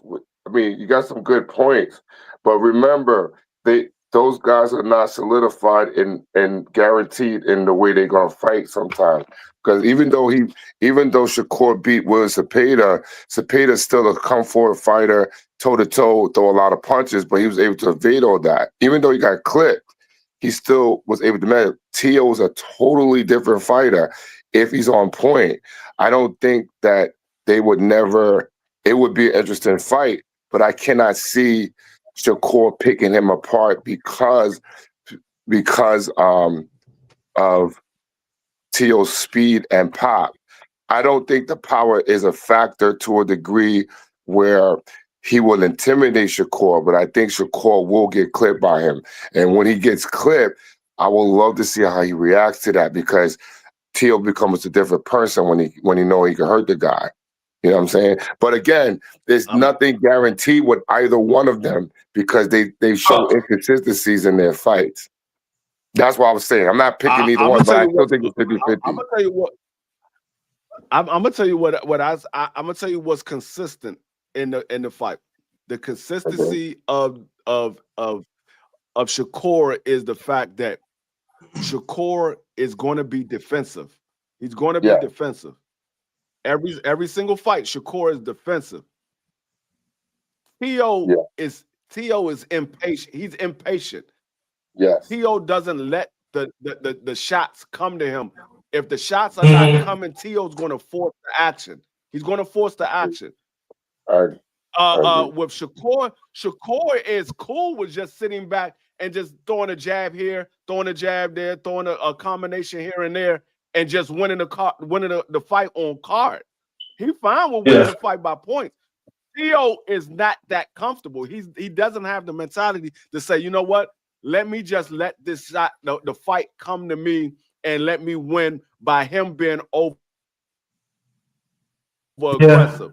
He doesn't have that confidence and that comfortability where he could just sit back and just let the fight come to him. Shakur does. Shakur would sit back we've seen it multiple times. If the fight gets boring, Shakur like, okay, I don't care. I'm just going to win this fight easy on the scorecards. I'm just going to pick my shot. I don't care about it being exciting as long as I walk away with a win. Tio has to put on a show. Shakur ain't worried about putting on a show. He'll sit back and say, you know what? I don't care what the fans think. I don't know about the rest of y'all, but I'm going to tell you this. That Arnold Barboza fight damn near put me to sleep. I don't know how the rest which one? When they fought in Times Square. That's what I'm saying. That's what I'm saying. That Times Square shit damn near put me to sleep watching that fight with him. I said, man, what the hell are we watching here, bro? Yeah. I'm glad you brought that fight up. I'm glad you brought that fight up because that's a perfect fight where Tio could have won that fight easy by just sitting back, letting Barboza come at him. Tio had to make the fight exciting because it was boring. He had to make it exciting. He had to do all the showboat and all this other stuff. But Free, this is what I'm saying. This is what I say. He's not solidified in his package because he's sometimey. So I mean, you get if Teofimo's on point, he could upset Shakur. But if he's not, I mean, it could go either way because again, even though Shakur got a little bit of pop in his hand, like Josh keeps saying that his hands is healed, you know what I'm saying? It'll definitely be a real spectacular fight because Tio is a threat regardless. But we can't solidify what he gonna do. That's the thing. I'm sorry. It's gonna be a one-sided fight. I'm just telling you, it's gonna be a one-sided fight. Tio, I'd be surprised if Tio wins more than 3 rounds. I'd be surprised. Ooh. Damn, that's a big statement there. Damn, wait a minute, I ain't the biggest fan either. We got to get that's a big statement right there. Damn, Free. I'm telling you. If you look at all of the top names who he had success with, he had success with Josh Taylor because Josh Taylor kept Tio on the back foot. Josh Taylor came at Tio. He kept Tio on the back foot. He had success with Loma because Loma didn't let his hands go the first 6 rounds. Yeah. That second half of that fight, Loma, a lot of people believe Loma won the second half of the fight. And they said if Loma would have let his hands go earlier in that fight, he would have won that fight. No, he would have got knocked out because he wouldn't have had the energy to do that.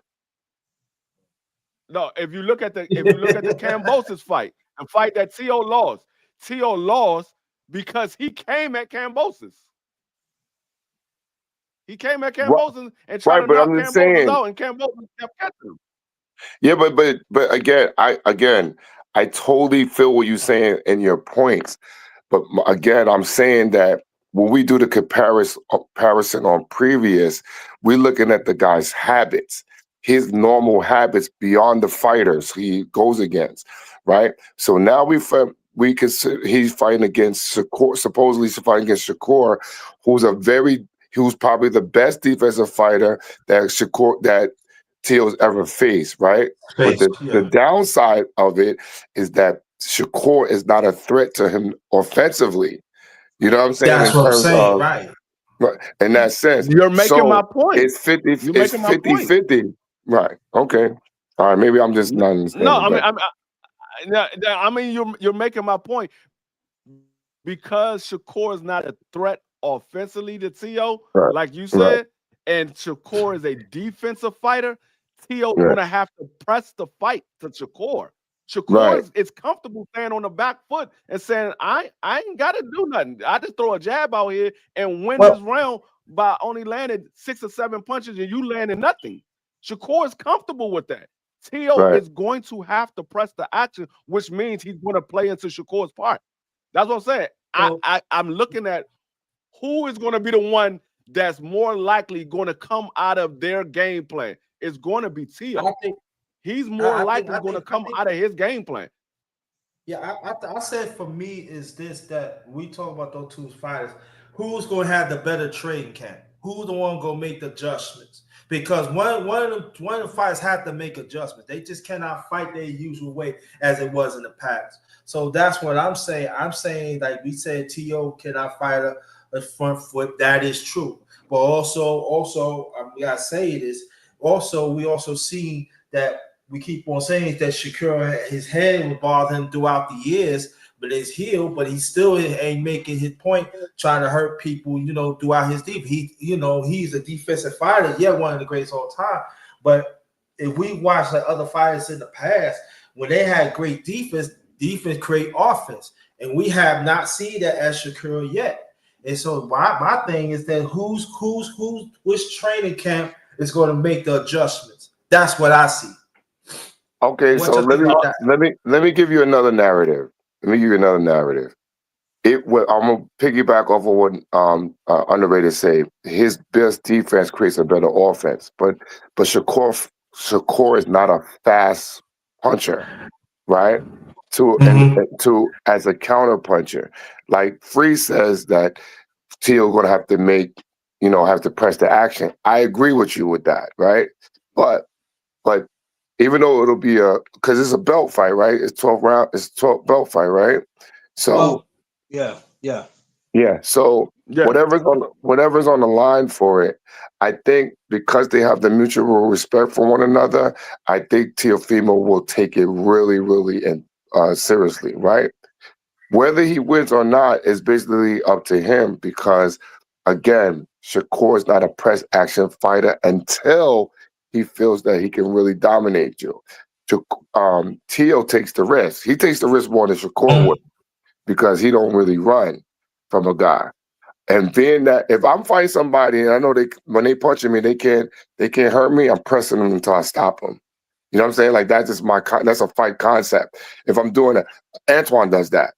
If Antoine is fighting somebody, regardless of the guy's power or not, he's on their booty. You know what I'm saying? So in that situation, know that Teofimo has the speed and the power factor over Shakur. It makes it 50-50, even if he has a bad performance. But the narrative is over Shakur. Again, let's keep it in mind that he's healthy. He's not a fast counterpuncher, and he doesn't throw volume punches. In this fight, I think he will have to do it. That's the question I want to see answered. Can he do it? Have a high volume fight with Teofimo? Because Teofimo gonna fight him. So let's see. Yeah. Yeah. So we're waiting for them to. I said, we don't know if it's I agree with you, Josh. Yeah, we don't know if it's official, but like I said, the word is supposed to be January. We're gonna wait and see how it plays out. But I just wanted y'all opinion because it's gonna be good. It's gonna be good though, regardless. It's gonna be good. But my question is, I'm gonna start with my brother Free. What does a win do for either one of them? Nothing. Huh? What does a win do for either one? It does a lot for both of them. I mean, you got to think about it. This will be, if Shakur wins, this will be his 4th division championship. Not only is it his 4th division championship, not only is it his 4th division championship, but it's finally against one of his contemporaries. This is one of his contemporaries. So now Shakur got a win over his contemporary. If Teo wins, Teo just beat probably the 3rd biggest name on his resume. You got Loma, Josh Taylor, and Shakur Stevenson. Yeah, those are the 3 biggest names on his resume. If he beats him, and Shakur is once again his contemporary, so it does a lot for both of them. Now we can say, okay, because the narrative is Teo doesn't fight black fighters. Yeah. Now you can say, okay, well that narrative is out the window. Shakur, and he beat Shakur. He beat Shakur. He ain't. Free ain't lying though. No, he ain't lying. He ain't lying. They say that all the time. And when you look at the only black, if you think about it, the only black fighter that Teo fought was Richard Comey. I was just about to say that's the only black fighter he fought. Right. And we see how that went. Everybody else. Yo, listen, I'm about to start some trouble right now by bringing up ethnicity. Oh right? Man, here we I go. have to say this. Do you really believe, to a degree, that it's a nationality thing? I'm glad you Do I asked that, believe to a D3. degree? Oh, Do I shit. believe Here to we a go. degree? I don't believe to a degree. It's 100% nationality issue. Hey, So hey, that, hey, you hey, know, hey, hey, That's people. what boxing and you was know what? built Add on. 1,000 That's to what it. boxing I was built totally on agree. when the black guys started fighting. It was built on black versus white. That's what it was Right. built on. I'm gonna be honest with you, Right. Seafood. After seeing what Paul Canelo went through, we see why he stayed away from blacks. Well, that's a false too. You can't put that on Canelo either because when he fought what's his name? Who? What's that guy's name? The brothers, the twins, Daniel Jacobs? him and Jamel. Jamel. Those guys Come disgraced on me now. when they did. Well, Danny Come on. Jacobs, I understand, but the twins, man, them dudes are suckers, bro. Like I keep saying it, them dudes are suckers because they didn't put up to the hype of who they were. I Well, always thought they was overrated. Hey, I'm going to be picky today too. I'm playing picky today. If Shakur beat Telefucko, I'd be happy. yo, I'd be he's very No, happy if listen. he Telefucko. yo, I you really, know I don't what? like him. You know what? Y'all the worst. No, I want Teofimo to win because of because of Teofimo's. I want Shakur to win. Excuse me. I want Shakur to win to beat Teofimo because of the shenanigans that Teo does to get whatever. Now he's trying to be user friendly now because he gotta make money. But I'm just saying, in the terms of the black narrative, as far as we are considered the boogeymans of the sport. Right. You feel me? So, but in the way I'm brought up, I mean, we have a sense of pride about our culture, but at the same time, is it really? Because I know some white guys who can really thump, Hell who yeah. was trained by, you know what I'm saying? Hell yeah. So it doesn't even, to me, it's not a color thing. You know what I mean? But You know what it is, Seafood? People, and a lot of our people like to use that shit all the time. But when, like you yeah, said, when you look at it, there's a lot of people outside our race that can thump. Rather if yeah, you like them or not. Rather if you want to give them their props or not. yeah, God rest his soul. He yeah, wasn't everybody's favorite, but he could thump. Tommy Morrison. yeah, He could punch. yeah, He wasn't yeah. everybody's favorite, but he can, you know what I'm saying? He had the Right. like his style was almost like a black dude. And you looked at him and you was like, Yeah, this ain't your average yeah, white boy. right. Like I said before, right? I'm gonna stand when I stand when I say this, right? We know what Telefino was talking that shenanigans. We know, and we ain't gonna go back. So, like I said before, if Shakur beat him, I'm telling you like this. I'm gonna do a live. I'm gonna be so happy. I might drink over this shit. You Oh know, my I God. don't care. Yes, I am. I'm gonna be so doggone Seafood. The problem with him, the problem with Underrated doing his live, if that happens to T.O., that's going to be one of the longest lives in live history. Oh yeah, I'm gonna show. You see, D3. you see how D3. he punched me, turn his Him, head.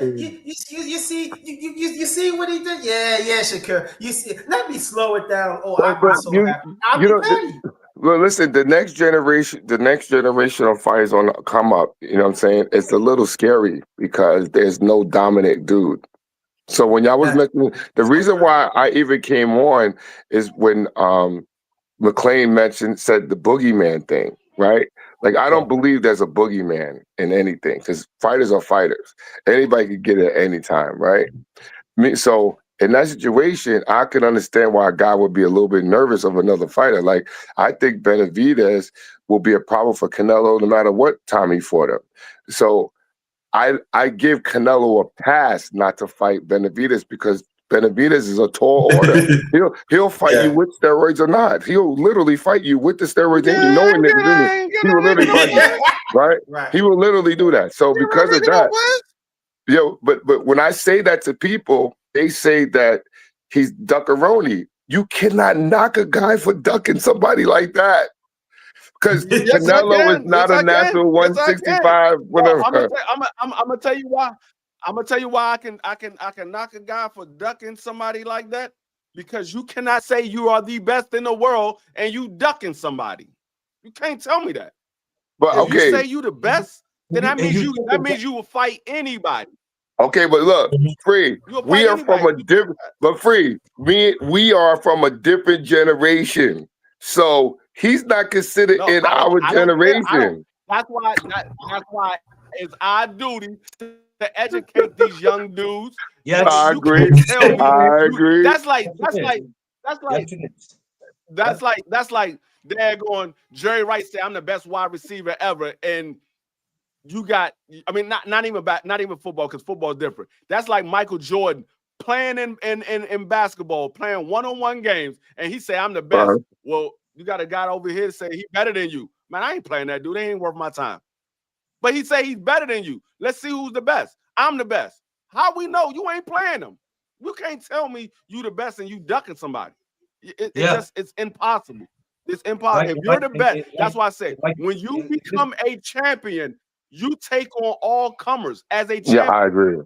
Your goal is to defend this is the reason why I say on my show all the time, it is our job. I'm gonna call you. I'm gonna hit it on my phone. I'm gonna go on my phone. As content creators, especially as content creators, not all of them, because some of them don't know what the hell they talking about. But for us, it is our job to educate them and let them know this is how it goes. You know what I'm saying? A lot of people are not doing that. Some people are out here talking about he has a right to duck. And I go, how? Oh, No, listen. Let me tell you, you know who was one of the most feared fighters in the game in the heavyweight division? Ernie Shavers. Oh, There's God. a lot of people that didn't want to fight that guy. they didn't want to fight him at all. No. Hey, I'm glad you mentioned that, because next Thursday, for Throwback Thursday, because we were talking about David Tua today, but next Thursday, that's actually who I'm talking about. Oh, Ernie Shavers. Yo, Ernie Shavers was a problem for anybody. I listen. I don't knock guys to not fight him. Ali fought him, but Ali, like I said, Ali was a rare form of confidence, right? And a lot of the guys that he fought was his sparring partners, right? So, or he came across in sparring, but as we all do in the game, right? So the difference is that this generation, because there's so many belts, it kind of pollutes to see who's what. Yes. And because of those belts pollution and the greed of the American greed is the reason why we can't say this person's this, that. Like, I'm happy that Bud won, beat Canelo. Like, I knew that he would anyway. I wasn't surprised about that outcome. I honestly thought he was going to stop him late, but, you know, it didn't pan out that way. But at the same time is, like he's been saying, I've been saying forever, Canelo is not a big guy. He's never been. Just because he's high up in weight, he had a little more experience, whatever. He fought the Charlo bull. I think he would have been, when we were talking about back in the day when the first Charlo was going to fight Canelo, we said it. I said it then that Canelo would beat both of them. I don't think he has, you know, there's just certain guys I just feel that can't beat Canelo, even though Canelo is still not a complete fighter. I don't think he's really on downhill because of his activity rate. But as far as Benavidez, I'm telling you, Benavidez will stop him. And other narratives, like this is a question for Free. Like, what's the slow-mo with the Russell activity? Like, that guy's dynamic to watch. Like, you know what I'm saying? Like, why are they not putting him out there more? What dude you talking about? Antoine. Antoine's about to Russell. fight. He about to fight. He's about to fight. He's fighting on the card. Oh, okay. I'm sorry. I didn't know he was about to fight. I haven't heard no. I haven't seen them from him. So I was thinking maybe they ducking him. That's what I was thinking. You know what it is with that card? Because they know some people, real boxing fans, are not into that main event. They had to put some people that they know on that card that was going to bring people to Netflix to watch it. Because if you take Antoine off that card and you take Alicia Baumgartner and what's the other person you named, Free? If you take them off that card, that whole card ain't shit. So they had to put them. Baumgartner's still a come up. She's still a come up. They trying to promote her to be the mainstream. She might be a come up, but because of her beauty and her skills, people are going to watch her. If you take her and Antoine off that card, nobody wants to look at that shit. And like Free said, if I look at it, it's only because Antoine and Alicia is on there. Other than that, man, that shit is a circus. But hey, shout out to everybody who's going to watch it. I mean, would I be selling out if I said that I can't knock Tank for taking the $30 million payday? You know what? Would At I this be? point, I don't even care no more, Seafood, because at the end of the day, you know what I learned, and I said this last night, and I learned this years ago. You surround yourself around clowns, and you will become a part of the circus. Yeah, that's I true. learned that. I agree. I learned that. So, hey, I'm not judging nobody no more. It is what it is. I know what boxing I want to watch. I know what's real boxing, and it's just certain shit I won't be a part of. That's why I stick to amateur boxing so much, because you get more real fights than that. I don't even trip, Yeah. dog. I don't even worry about it no more. I can't judge anybody who see, I can't make people believe in what I believe in. I can't tell people not to watch that fight because I feel some kind of way. I have no right to do that. I have no right to do that. People That's gonna right. watch whatever they want to watch. That's right. Look. You don't have no right to do that, okay? And don't do it again. Yo, Right. but you should have been at my gym last night, bro. You should have been there. Oh That man, I'm mad I that missed was that. action, bro. I'm gonna get Blimp. I'm gonna get Yo, him. when I seen Blip, I walked up to him and gave him a hug, bro. You know what I'm saying? Yo, Because this is the first time I ever met him. Blimp know he my man. But my man Blimp went up them steps. I'm gonna give him a hug when I see him. Yeah, yo, like I said, it's the first time we meeting him. We switched maps and everything. It was good Oh, for you never met him? You never met him prior to that? Nah. See, this is the reason why you coaches got egos. You guys got to start No, getting with each other. it's not that. We all know of each other, but if you're a good coach, you're gonna be busy. Period. Yeah. You know what I'm saying? You're gonna be busy. You're gonna be people. Yo, I know people. There's people that know me that I never met before. But I'm gonna tell you like this. D Free told me something that was real smart out his mouth, and I wasn't gonna say that lie. But he told me if he come to your gym, he's able to take all your clients because you don't know as much as he do. I'm telling you, that's what Free told me. You should get him. Get him. Okay.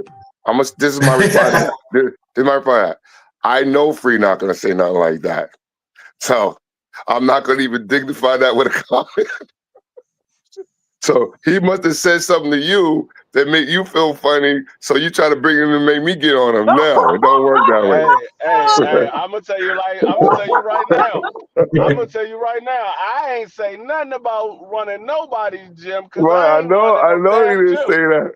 That don't even look like that's his character. You know what I'm saying? Like, come on, bro. He tried to see.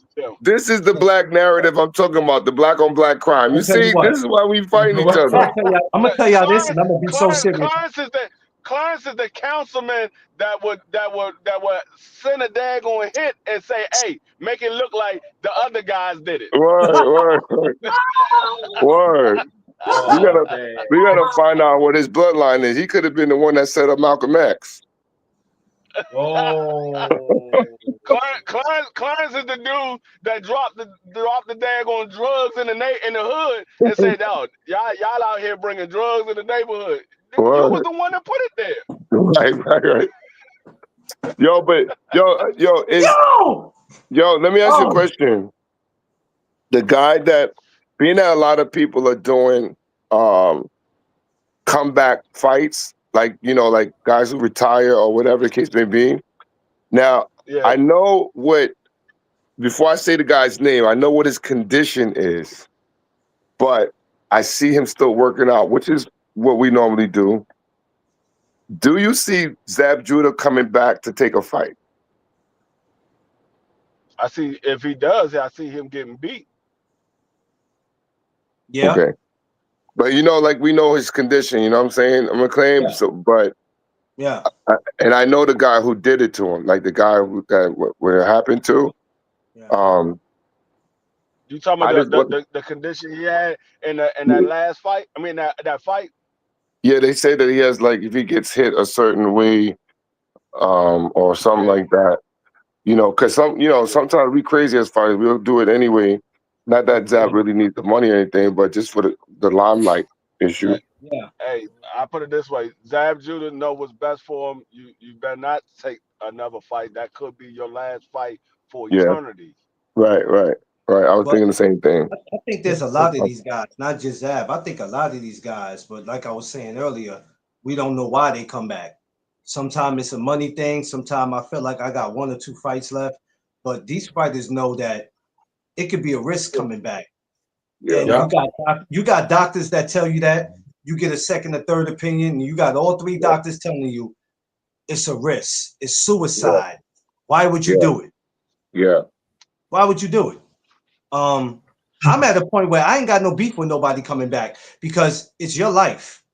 So No, it's not even I don't about wanna the beef. It could be opportunity. Like if they offer you $20 million to fight one time. Yeah, but this is what I said earlier, Seafood, that a lot of these fighters got it where they don't have to come back, and then a lot of them, they're about a couple of months away from losing their property. We don't know what they got going on. We look, Right.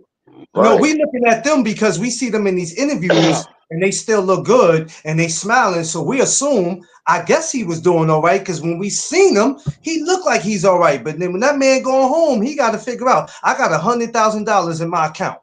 I went from being a millionaire to having 100,000. I have to hurry to make my next move, or me and my family's about to be homeless. Right. I get it. That's what I'm saying. You better go sell some of that jewelry you got and sell some of them cars you have. Here this guy go, man. This fucking free. Man. I'm dead serious. Fucking free, yo. Only free, yo. Only free. No, I'm just being serious. A lot of these dudes go out and buy these jewelry and buy these cars and these houses, and you thinking you can afford it until your career is over and you realize, dog, I'm spending a lot of money on keeping up all of this stuff. And then not only that bank account go from 20 million to 10 million to 5 million. You be like, oh, let me change some stuff up because I'm about to be broke. Not only that. Like I said, when you out here and this matters and people can't say it don't matter, you out here trying to take care of 500 motherfuckers, you sending people kids to school, you putting them, like all that shit adds up, man. It's a lot. And then you still have to take care of your immediate family. These people you taking care of half of the time are not even your immediate family. That's what's so crazy. It becomes a lot, bro. It becomes a lot, man. So sometimes when I look at these guys, I don't know why they coming back. I can't assume why they coming back. I could just be like, yo, something's going on. They missed the sport. Yeah, the money's different. The money value back in the day in comparison to today is different. You know what I'm saying? Like, look, whoever heard of a fighter getting 35 million? Right. Yeah, 35 million. I'm gonna tell you what it really is. What it really is the fact that these guys don't realize at some point the money's gonna stop coming in. They don't sit here and invest their money in opportunities where they could continue to bring money in for the rest of their life. So they just think, oh, I'm a fighter. I'ma always fight.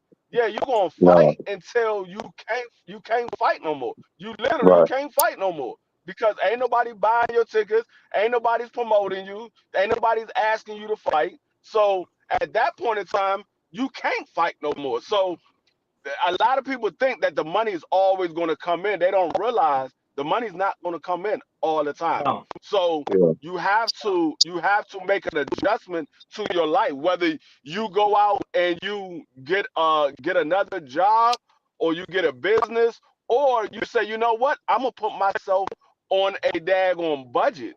A lot of these guys don't put themselves on a budget. I got a certain amount of money that I'm only going to take out for this week. They say, nah, I'm gonna spend money because I got it. Yeah, and also too, years ago, if you even get $1 million purse, that mean it makes you like one of the top fighters. Now, like what y'all was saying, they get 35 million. They don't know how to manage their money until it's too late. And so that's something to talk about too, because the fighters back then, the competition, back that time, like Brother Seafood was talking about, it wasn't hardly that many bosses as right now back then. No, so they was more hungrier. They budget their money. So when you get $1 million purse and everything, despite you got to pay that train and stuff like that, you still probably have like maybe 750,000, 600. That was money back then. But now you got fighters that want to fight 35 million, 25 million. It's not even worth it. And we talking about not even championship fight, title fights. The number one people, And see, the number one people who have to get that money before anybody is you have to make sure that you have to remember that you have a team. You have a team. You got your cut man, you got your coach, you know, you got the guy that might carry your back. You gotta, you know what I'm saying? And a lot of people who don't understand boxing, I tell y'all, when that fighter get all that money, would you think he's keeping all that to himself? Let alone him getting taxed? What's the matter with that? I'm gonna tell you what it's like. It's like when a person hits the lotto. Everybody, a lot of people play the lotto, but a lot of people don't. They don't prepare the day that they're gonna hit. They just say, man, I hope I hit the lotto. I hope I hit the lotto. And then you actually hit, and you hit for 500 million. You don't have an actual game plan what you're gonna do with that 500 million. The first thing they say, oh, I'm gonna go buy a new house, I'm gonna go buy a car, I'm gonna take care of all my bills.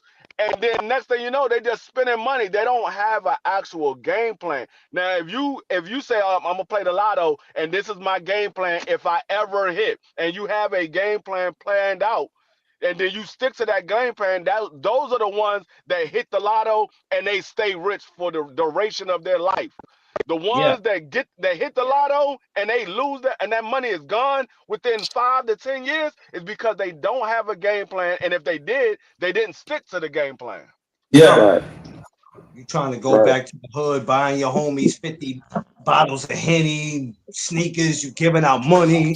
You know what I'm saying? You doing a whole bunch of shit. And all that is cool until, like Free said, you realize that money start to get low. Or they were doing this.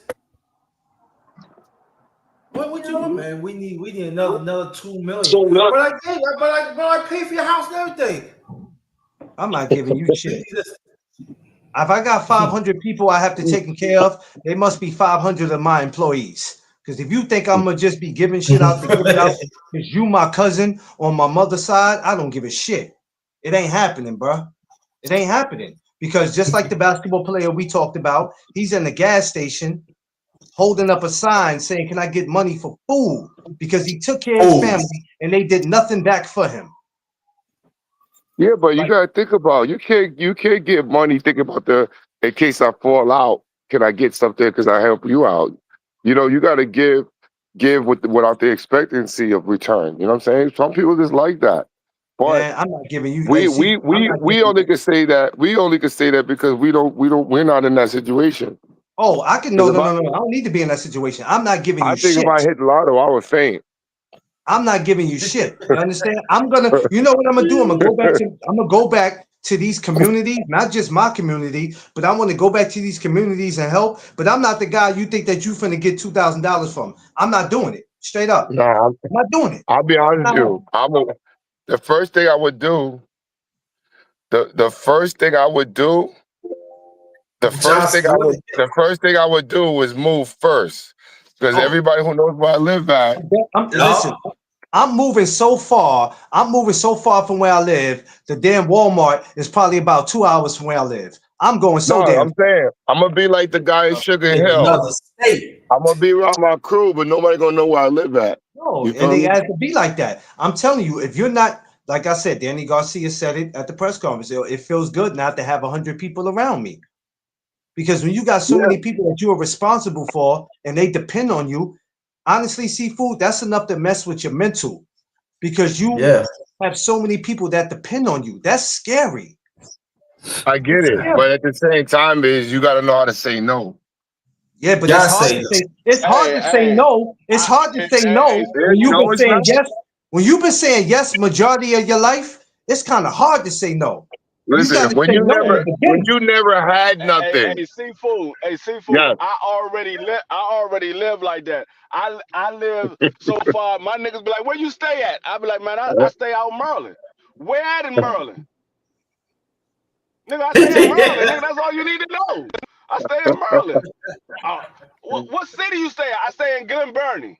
Glen Burnie? Where the hell is Glen Burnie? In Maryland. Yo, listen, you gotta be like that. There's dudes I've known for 20-some years. They still don't know where I live at. That's just my mentality. That if I ever get to a conversation or something with somebody, I still want to walk out my house peacefully, not look out through the peephole before I open the door. You feel me? That's I right. don't live like that. There- But at the same time, there's literally only 4 people that know where I live at. My mother, my sister, my cousin, and one of my close friends that sold me my last dog.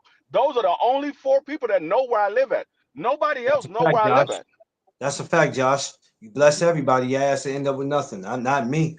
Not me. Nobody know where I live at. They just know I live in Glen Burnie, but they don't know where in Glen Burnie, because it's so many different parts of Glen Burnie that you can live at. It's like Glen Burnie is not real big, but it ain't small neither, and it's so many different little pockets. Like you can stay in Glen Burnie and then turn a corner and go across a bridge and around a lake and over some water, and you still in Glen Burnie, but you on the other side of Glen Burnie. Like you like, right. oh, where you say you stay in Glen Burnie, don't you? I'm know in the Glen Burnie, scariest dog. thing. You know the scariest thing, Seafood, about having all that.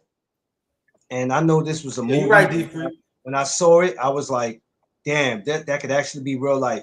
If you remember Rocky, when Tommy Morrison was in it, and how whatever happened, but he went from having that mansion that happened to go back to Philly, back to the slums.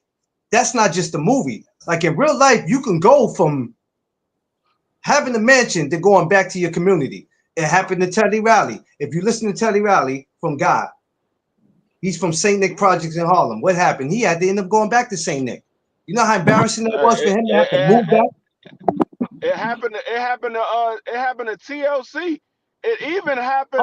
It happened to TLC. They went through 10 million in a year. Yeah, but that damn Pebbles was no good neither. You gotta admit that, Free. Not making no excuse, but that damn Pebbles was no good. I'm not even talking about the fact of Pebbles. I'm just talking about how they spent $10 million and within a year, and they was like, "Damn, where the money go?" They ended up having to go back to their old neighborhoods. That money may seem like a lot to a lot of money, but it really isn't, because when you think about the taxes, $10 million is not $10 million, right? But let's just say you clear $10 million in your account. You're not going to tell me that you're not going to take a little bit of that for granted. You know what I'm saying? Oh yeah, I'm gonna tell you right now. I know for a fact. If I ever get 10, $20 million within the first 2 days, $1 million of that is going to be spent. $1 million. Yeah, I can tell you that right now off the break. $1 million. I'm gonna tell you that right off the break. $1 million is going to be spent within a day or two, because I know exactly what I'm gonna do with with $10 million. I know exactly what I'm gonna do. Well, I tell you what you can do. I tell you what you can do with $1 million. What you can do with $1 million. You can't be trying to go buy you a new bear. So don't be trying to go do that. No. Don't be trying to do that. I'm not gonna buy me a new bed. I'm just gonna buy you one. But with that first meal, I'm paying off all the debts that I got. I'm buying a new house. I'm buying a car, and I'm making sure my mother, my sister, my brother, and my kids are straight. I already know off the break. That's what I'm doing. But I'll tell you what I'm doing. I'll tell you what I'm doing if I get that. I'm buying Seafood a whole bunch of new white do-rags. You know what I mean? Because my man got to have a do-rag business. I'm gonna start my do-rag business. I'm gonna get my man Underrated. I'm gonna get him one of those official throwback Nick jerseys from back in the days. We're gonna get Underrated bleached.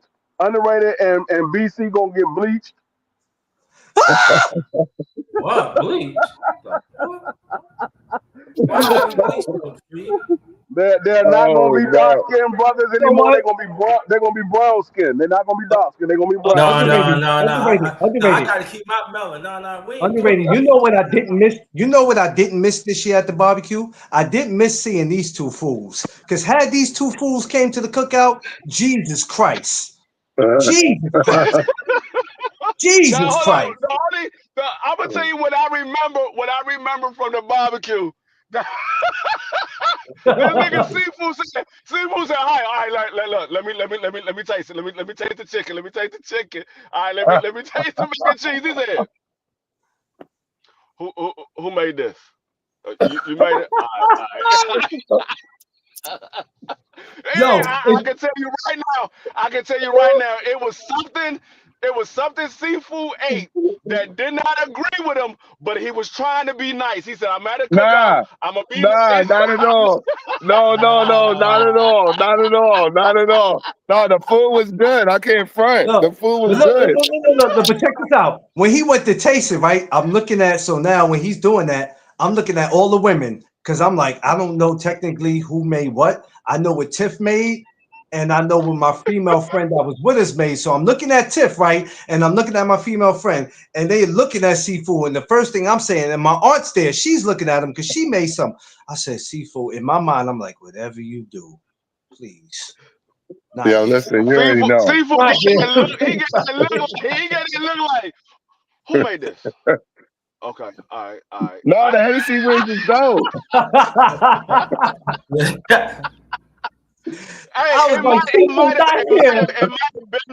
It might have been good. It was just a look on your face. You had a look like it didn't agree with you, but you wasn't going to put nobody on blast. He had that. That's what No, that you had on your I'm gonna listen. be nice. I was upset that freaking CJ stole my honey wings. Oh, Yes, can I get man. the pumpkin spice signature latte large? Oh man, that Ice. dude, yeah, man. Oh, hey Clarence, I don't know. Yes, sir. I don't know if you sing. Yeah. if you sing, but No, there was make it medium. there, That's too much for a long. Yeah. I don't know if you've seen it yet, but there was a popular demand for me to do the mumbo sauce. So I did a video on how to make the mumbo sauce. Somebody wanted me to make the mumbo sauce, so I did a video on When my you make cooking the channel mumbo how to sauce, make the mumbo sauce. when you make the mumbo sauce, what do you eat that with? Fried chicken and French fries. French fries, yeah. Now I ain't gonna hold you you though. can put it on whatever you want, but the way we eat it in DC is fried chicken and French fries. Right. Okay. That's what tastes the mumbo sauce, though. Yeah, that mumbo sauce is something different. I haven't tasted it. That's what I'm saying. I was like, Yo, every time he mentioned it, I'm like, damn, I keep forgetting about that. I've heard people speak about If it. you go on my cooking channel, it's on there. I got all of the ingredients and I show you how to do it. It's real simple how to do it, but it doesn't taste exactly like the Asian style mumbo sauce because of course we do our own little twist, but it's still the mumbo sauce. It's still the mumbo sauce. Seafood, I don't know if you know or not, Seafood, but where we went this year, that was our last year because we did 3 years in a row. So next year we'll be somewhere different. Hey, how much is that? Heads up. 161. Well, We'll actually be where there's some talking. And I will be doing the latte and the. Hold on, let me get. You said what now? I had to mute.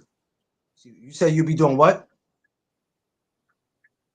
Oh no, I will be doing the cheesy baked macaroni cheese on my next video. That's probably going to be this weekend. That's good. While you at it, bring some of that to New York. When you come to New York next year, bring some of that. I'm doing this specifically for Underrated.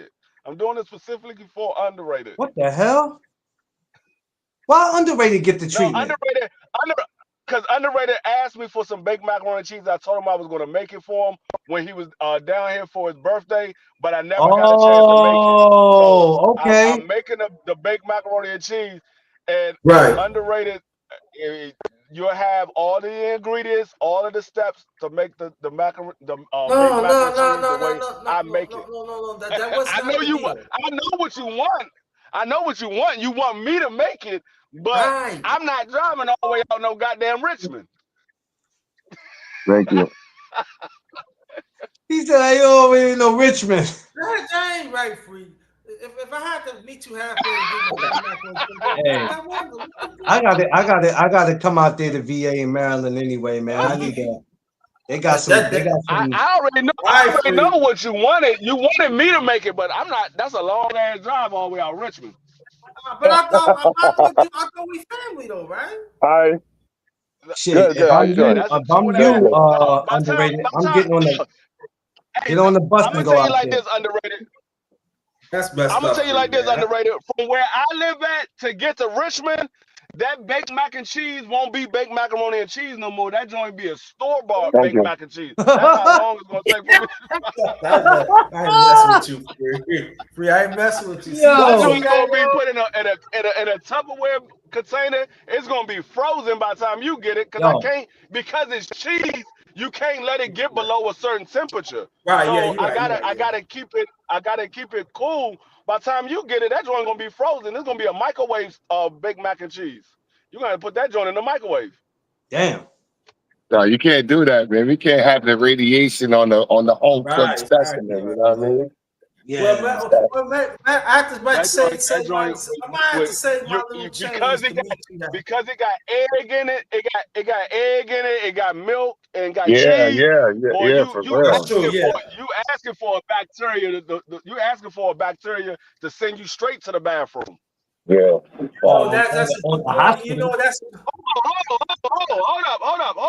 Hold up. I just saw a headline. Hold up. I think I seen what I think I seen something that y'all might want to take an interest in. uh-oh. Oh, he saw something. Whenever something come across his phone, And look, something it's always a fight or something that's about to happen that he'll let us know. But yeah, that was our last year seafood over here where we did it at. Next year we different. Okay. We'll be somewhere where it's actually some real parking. All right. That's a Real good. parking. You busy? Real parking and more space. I'm working on something right now. I got 2 locations that I'm looking at. So yeah, I'll let Yeah. everybody know. I'll be seeing them. Next Wednesday for sure, McLaren. hey, that man Tim Zoo say he With his career, he don't know what he's going to do. Tim Zoo said what? He's gonna reevaluate his career. He might be going a different direction. I mean, that's cool. While No, he at I it, I mean tell you he what. went through 2 bad knockouts, right? Didn't he do 2 I bad tell you knockouts? what. Yeah, Yeah, well, he got stopped by Fandor. I tell you what though. I don't know what weight Triple G's coming back at. Let Triple G get in there with Tim Zoo. Triple G's coming back for real? No, he's gonna be coming back. He announced that he wants to come back. I don't got no problem with these guys coming back because I don't know what they're going through. I'm not making no excuse for them. I don't know what they're going through. I ain't got no beef with it. Pacquiao came back and last time we seen him before the Barrios fight, we seen how that went with him and Ugas. Listen, whatever, you know. Hey, I don't even care no more. Because Pacquiao's he's a global icon. Like Man, that's listen, that different. ain't got no, all that Like, icon don't mean nothing if you can't wipe your own ass. Shit. I mean, Jesus. I want these guys to be able to sit and enjoy the rest of their life. A lot of these guys have kids, and I would like for them to be alive to watch their kids have kids. I mean, that's just how I think. You know? Sure. I just think that cases like Riddick Bowe, Holyfield, Oh man. that was messed up. Holyfield was basically raped for money. Riddick Bowe overspent his money. Yeah. But you know what's so crazy? It's true what they say. When the money gone, people be the fuck going with it. Yep. Because you can't look at nobody that you helped. Nobody that you helped is not around. They gone. When I got my money from a car accident, no. When that money was gone, all the people that was around me bounced. Yeah, that's how it is. That's why except for my core friends. But that was a lesson I learned. And I've been blessed with money again. So I know how to deal with it now. That's why I have the attitude I have now, Seafood, to save me all that trouble. I'm letting you know right now, whatever I get, your ass ain't getting PC in it. And I don't mean you personally. I mean just people in general. Because one thing about me, I'm not afraid to say no. I don't care how you feel. You can call me an a-hole. You can say whatever you want to say about me. Your wife is a fat blimp. Call me whatever you want to call me. but you won't get nothing out of me. Believe that. No, You just not. you know, in my song, I make up a song. No. Because you have to think like that. And when you have an investment, like No Doug Zone is an investment, I have to protect my investment. I'm not gonna let people just come in, you know what I'm saying, tear down what I built because I'm trying to take care of you and your financial. I'm sending your kids off to the best schools. Like if I got 500 people I got to take care of, believe me, they're gonna be employees. They're not gonna just be 500 people that I know and I got to feel some kind of way and I got to feel forced to take care of them because I got it like that. Like, no, man, people got it twisted. And then you ain't got nothing then you don't have nothing to show for it. You at a gas station holding a goddamn sign talking about I'm hungry. The hell? So now if No Doug Zone was a multi-million-dollar company, and then the next thing you know, Seafood, you look at me and I'm sitting outside of Green Fitness. And you like, what's wrong with you? Why you look like that, man? I'm fucked up, Seafood. I ain't got shit. I lost everything. I took care of everybody. What kind of shit is that? I mean, I'll be honest with you, bro. If I was younger, when I was young, like I said, I was blessed with money, so I'm not gonna front and say that I wasn't. But even though I was still in the hood, I know what and what not to say, or what not to do, rather. So now, as an older gentleman, I know what I wouldn't do when it comes to certain things because I know who I am. You know what I'm saying? Like, yeah, I would if I'm blessed like that. Yeah, I would definitely hit people off, but it would be in silence. It would never be to a point where somebody can come to me and ask me for something. Nah, let me present it to you. Yeah. Because if you ask me that, I'm gonna say no. You know what though? But when you present it to them, my problem even with that is, even with you moving in silence, it won't stop them from coming back and wanting more. Because you know, people think they slick. Won't. It won't happen. Because once I tell them what it is, that's it. This is what it is. This is it.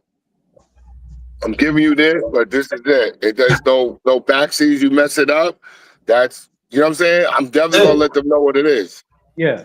Because you know, people, like you said, when it comes to some of our people, we do stupid shit.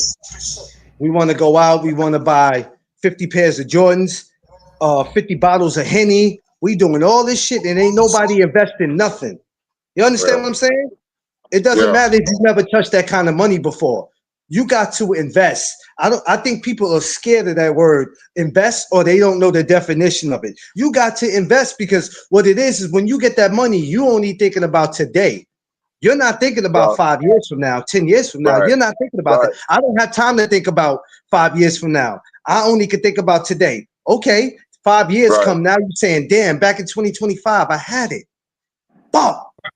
Right. Because they want to think about the moment. You gotta think about exactly. If it's the year of 2023, I mean the year of 2033, and you thinking about, damn, I don't have nothing. It's 2033 and I don't have nothing, but in 2025 I had it. Damn. And now you more pissed because you know there's not a chance you could run into that kind of money again. Right. It's over. Check this out. If all of us on here right now, today or tomorrow, ran into $5 million, what we doing? Just be honest. Niggas won't see me no more. I'm saying after taxes. Let me answer that question first. Right. I'm definitely. We don't think about the taxes they're gonna take out. Everybody think you get 5 million, you're not getting 5 million. Actually, I take that back. Y'all niggas will see me a lot more often because, for one, I'm gonna be doing YouTube full time, and for two, my niggas, my ass is gonna be right at y'all motherfucking doorstep. Hey, wake your ass up. Let's go to the gym. Right. Man, don't you come your rich ass to my house? Yeah, man. Yeah, you gonna flash $100 in my face. I can't Seafood. He gonna come with that. You know they got that new stuff that you could put on your beer to make it look shiny. I don't need him coming to my house with a shiny ass beer. bald ass head and shit, What you and talking come about? waving Well, his money. it's called beard oil. It's to keep your Exactly. beard moisturized and conditioned. See, if you don't, then you be having those little patches like you, and you be looking like Jadakiss with baby face. You know what? This motherfucker, this motherfucker be saying some of the rudest shit to me, That nigga Clarence try to grow a beard. That nigga look like Avon Boxdale trying to grow a beard. Yo, this is why I don't talk to him. This is exactly why I don't talk to him. That's funny, bro. This is why I don't talk to Free, man. Damn, boy. I know exactly what Clarence going. I know exactly what Clarence going to do with his daggone $5 million. He gonna get liposuction. That's exactly what Clarence is gonna do with his $5 million. You know what? Seafood, do not be to the daggone doctor and get liposuction. Seafood, do not be entertained by this fool. Yo, listen, yo, Free. You want to hear something funny about McClain? I'm gonna tell you something funny about McClain. McClain, yo, I was just talking about the dude the other day that he pulled up, right? He come to the gym and he says, I want to, work out. And I said, bro, I've been extending that to you from the longest, bro. I can't make you come to the gym. You're a grown-ass man. So now his wife was saying, yo, we need to take Seafood upon his word. I'm like, yo, just pull up. So now that my gym is supposed to be supposedly closing soon, now this motherfucker talking about you want to start. Bro, it's too late now. I'm sorry, I can't help you. Seafood, he said jump on. Nah, you take that nigga. He want to. No, whoa. Hold on. Before Free say anything, we got to rewind that back. You didn't tell me that part, Seafood. I'm heartbroken now. I thought you knew. No, sir, I didn't. This is my first time. This is my first time. You didn't tell me that when I was up there. We joked around because I told you I wanted to do. I thought you knew already. No, I didn't, because I would have been talking to you behind scenes. It's supposed to close at the end of October. They try to push it open maybe to the end of the year, but I'm already been looking for a spot. I'm thinking about going to Sweatbox in Brooklyn. But I got to see, because I don't even know how that's going to be. Clarence want to work out. Give him a water workout. Put his ass in the middle of the Hudson River. Put him in the middle of the Hudson River and tell him to run in place. You know what? Free. What is the matter with you? What is the matter with you?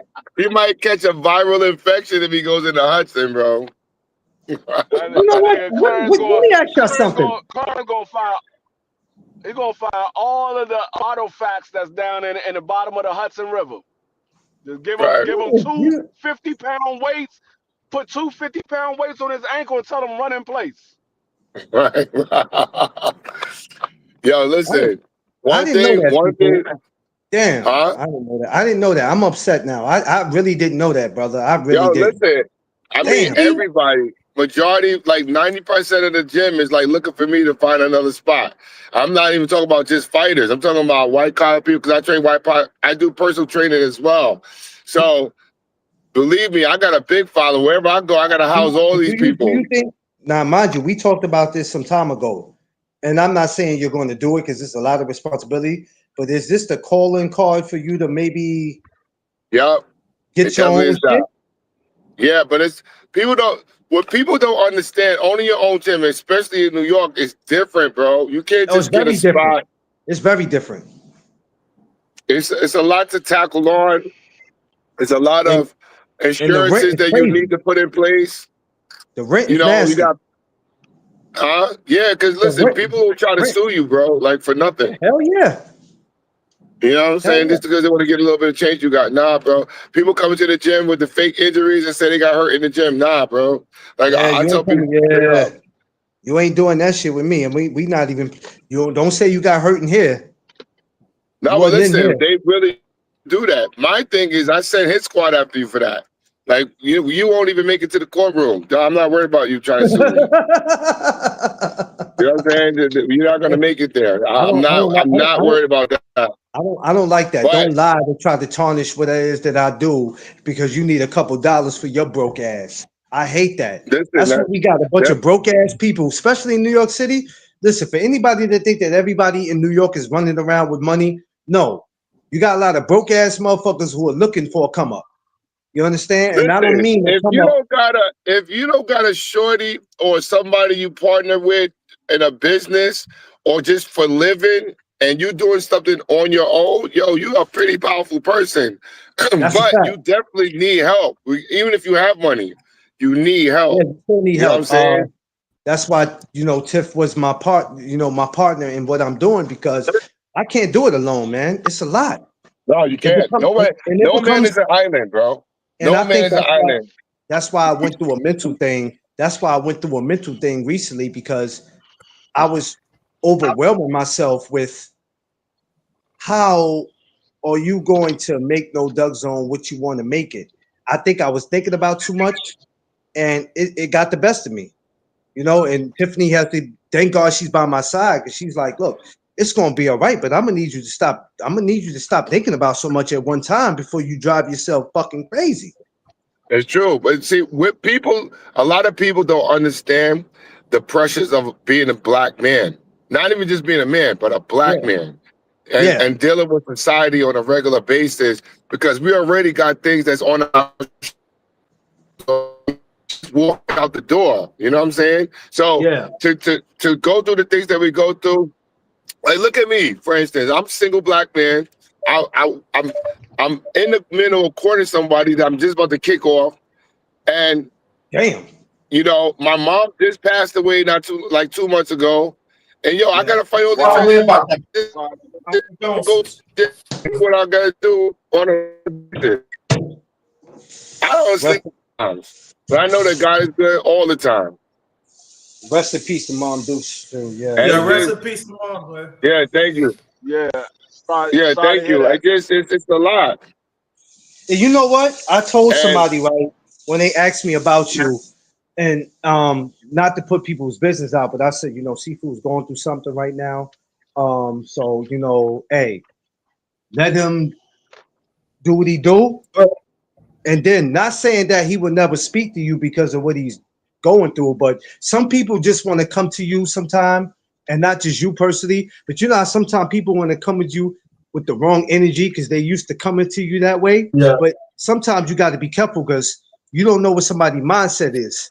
So you got to be right. Matter of fact, just be careful. I asked Clarence not too long ago. I was like, man, what's going on with Sifu? I ain't seen my man in a minute. He did. He sure did.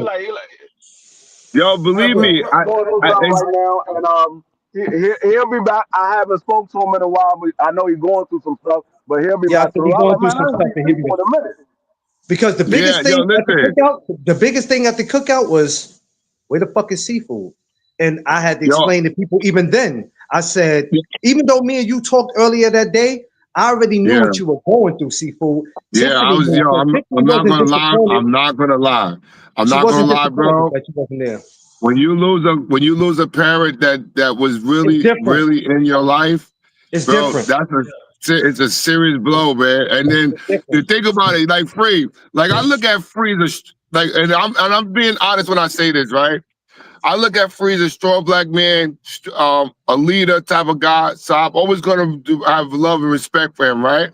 Yeah. But in that situation, think about how I just said about Free. Think about the people that follow me, that look at me that way to solve their issues, to solve their family issues. I mentor a lot of people, bro. And I train kids with special needs, all that. So I'm an asset to the community to most degree, right? Imagine me still gotta put a smile on my face because I can't. They look at me as a symbol of strength, and I can't show weakness. You feel me? Like there's days when I've been on the thing, I go off, I'll be wanting to cry, bro. Real talk. And I'm thinking to myself, you know, like Lupe see me go through it, like see me go through it, bro, through it. And then the difference is that I touched a lot of people on the speech that I made in the congregation to the point where I'm like, yo, man, I don't even, like, I feel alone now, right? So now I'm taking life a lot more serious and more intensely because my primary information giver is now gone. Like I don't got that type of relationship with my father. So I'm the loner anyway out of the crew. But at the same time I always help people. Now, I'm not asking for help, but sometimes it doesn't mind hearing a kind word every now and then. Instead of saying this, I had a falling out with somebody recently because they was going through something with them. I was like, yo, they screaming on me because they go through their shit. I'm like, yo, at least your mother's still living. Yo, you forget my mother just passed a month ago, and you coming at to me with this sucker shit? You got your moms right now. So whatever y'all going through, get over it. Go over there and hug her. Yes. Like I screamed on them, bro. Like screamed on them. You know, then they apologized to me later. But C4, let me say this. Wherever you want to reach out to me, I'm here. That's all I'm going to say. You know what I mean? Yeah. Because we brothers at the end. Wherever you, I appreciate it. That's why I make it my business, if not by a phone call, to go up there and see C4. No, I get you. One thing I will say about McClain, he pulls up. I'll give him that. I may not be up there every week. I may not come to work out, but I'm always going to come and say, and I make a sacrifice because a lot of times when I'm going up there to see him, it's time for kids to get out of school. I'm like, I got to deal with all this silly ass traffic. Damn. but it's kids are rowdy too, right? Man, listen, that L train be, man, that shit different. But listen, I'm glad to have a vehicle because I couldn't deal with that type of traffic on the train, bro. Because I already know how I am. It's not really bad compared to the people who get on there. It's just at a certain time when you get to 14th Street and all that. I'm like, oh, here we go. Thank God. But, I say that, and this is the reason why. And I'm being honest when I say this, and this is like I don't look at myself as being unfortunate, right? So when I reach out to people, I really help people. I go to their houses and stuff like that. I've done professional speaking and things of that. I'll be on other podcasts and just because people, I really say some real deep stuff, right? A lot of people know that I don't write. Like I write poetry, I write music too, but I don't put that out there because I don't want to be in the spotlight like that. I really don't. You know what I'm saying? But I give a helping hand when I can. I donate stuff, clothes, equipment, because I feel if there's no need for you to steal it when I can just give it to you. I'm not I know where my blessings come from, but mainly, I just like having fun. Like, I just like having fun because, I just posted something on my media today. Yo, life is too short, man. I learned to let go, let God, and I forgive anybody's transgressions against me because life is too short. You know what I'm saying? I went through this thing with my mom. It was a serious blow, man. A serious blow to my heart, to my ego, because my mom was my everything. She was my confidence in everything. You know, she was my mother and my father. So, and I know that people have gone through stuff. And the amount of people that reached out to me during that time was crazy. I didn't even know I knew that many people. But there was a lot of people I didn't talk to because I didn't want to keep reiterating my condolences and then, that type of stuff, and them trying to show me stories about this. I really wasn't in the mood for it. But not that I don't appreciate it, but it's just that, grief affects people. People grieve differently. I just needed isolation. You know what I'm saying? Yeah. And then I had a situation. I was dealing with a young lady, and I had to cut her off. And I didn't want to do it. But I don't have tolerance for mind games. I don't have tolerance for it. Like, baby girl, I know you see me. I know you see how I can provide and all that other stuff. But at the same time, you gotta do the same thing. Now, if you can't do it, then peace. I don't got time to be playing around with you. Yeah. You know what I'm saying? Like, and then when I go online and tell people about how social media make women look like the cheapest things on earth because y'all want so much to give nothing.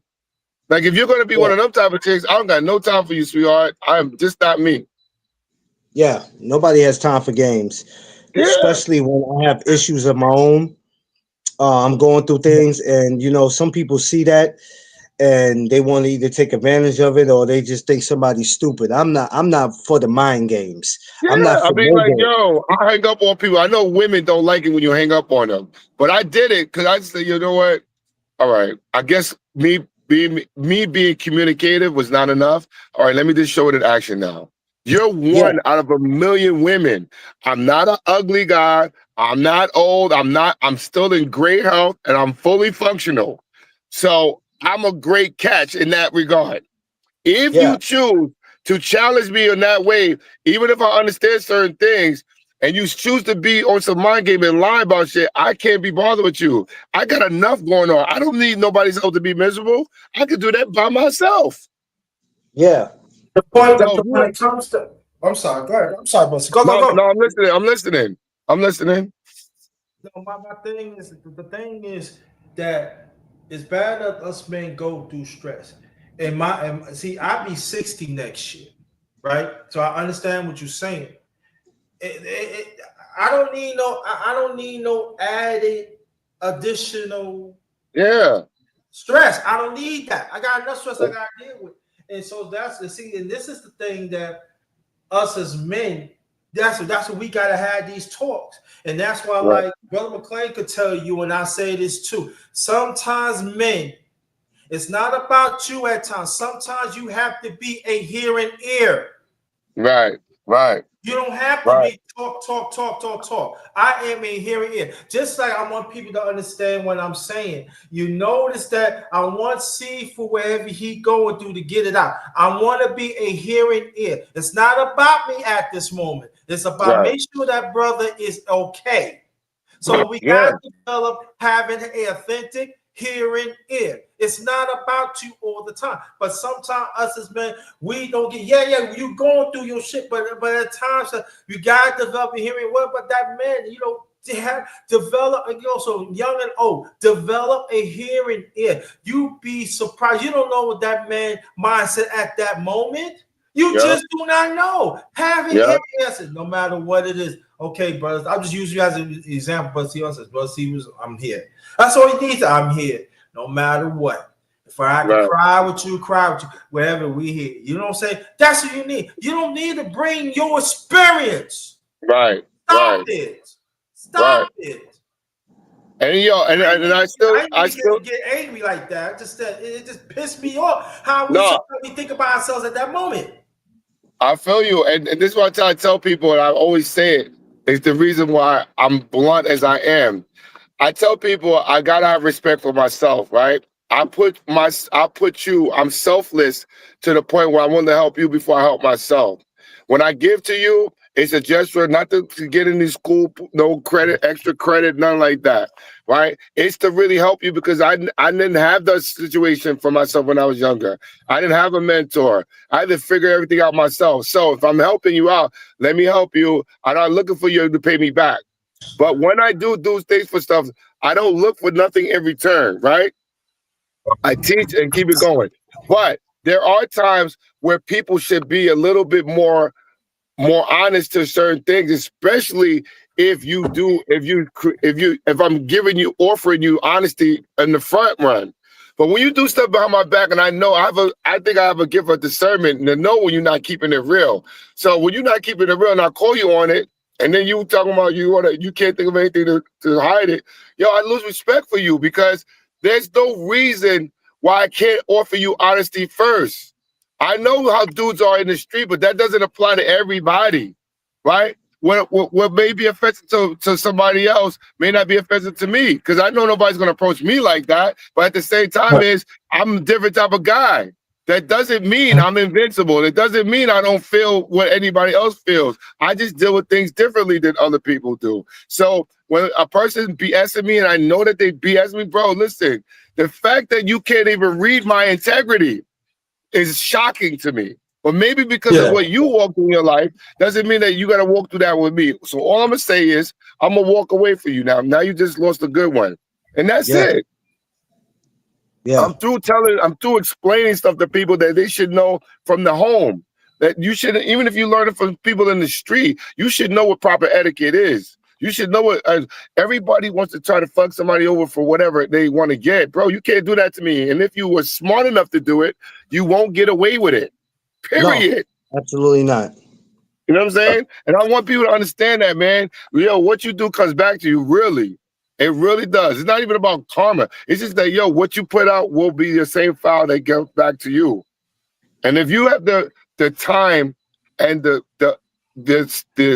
empathy to forgive and seek the forgiveness, then a lot of great things will be awarded to you. But yo, man, I tell people as much as I am as a brick, as much as I am as a pillow. Like, yo, I feel what y'all feel. I'm human, just like everybody else.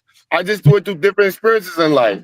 You know, so now I'm not playing with life and taking it for granted anymore, and to an extent, because yo, this hard out here. You know what I'm saying? It's hard out here. So, but it's not. It's hard, but it's not that hard that we can't still do for one another.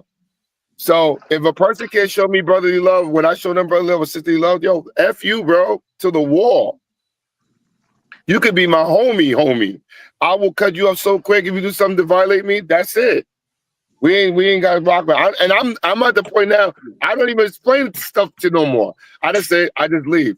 You're gonna understand through my absence that I was not playing. I gave you everything until you started bugging out. Now that you tripping, all right, we can't do that no more. And at the end of the day, though, true. Go more. Your point, brother Sifu, is this, and I'm not talking about as a man, but just as a human being. If you cannot respect what I'm saying, if you cannot respect of my mental state, right, then / well-being, there's no discussion no more. Right. It's done. It's done. It's done. I don't have to. My late parents had a saying like this: if I'm telling you about my well-being, if you say something wrong, if I have to tell you more than twice, we don't need to be around. Yeah, facts. My late mother and my late father say in a different way, but that basically was telling me when I was very, very young. So that's what you're saying. It's a reminder. It's a reminder even for myself that I have to keep reminding myself that I am valuable. You hear what I'm saying? Yeah. Yeah. I am valuable. You're underrated. You know what's so? I'm sorry, you're underrated. You know what's so funny that you say that? A lot of people out here do not know their value, and that's wrong with us. Oh my God. You know what I'm saying? That's wrong with us. A lot of us don't understand that we are worth something. I talked about that a couple months ago. I did the well, it wasn't that long ago. I did the morning chop up, and the word of the day was value. I said a lot of you don't value your life. You don't know what value is. You know, we try to tell these kids about them not valuing their life, but a lot of adults don't know. You know, it's crazy. Nobody values their life, and I don't understand it. It's like you motherfuckers are living just to be living. It's like everybody's here, and it's just like I'm here. It doesn't matter if I live or die. I'm here, and whatever happens, happens. And I'm like, damn, that's crazy. You know what? It just came to my mind just now, family. And I always come up with some shit. It's some funny shit, but sometimes some real shit. But it's like this though, and it just popped in my mind a few seconds ago. Why you give me a shit sandwich that you don't even want to eat it?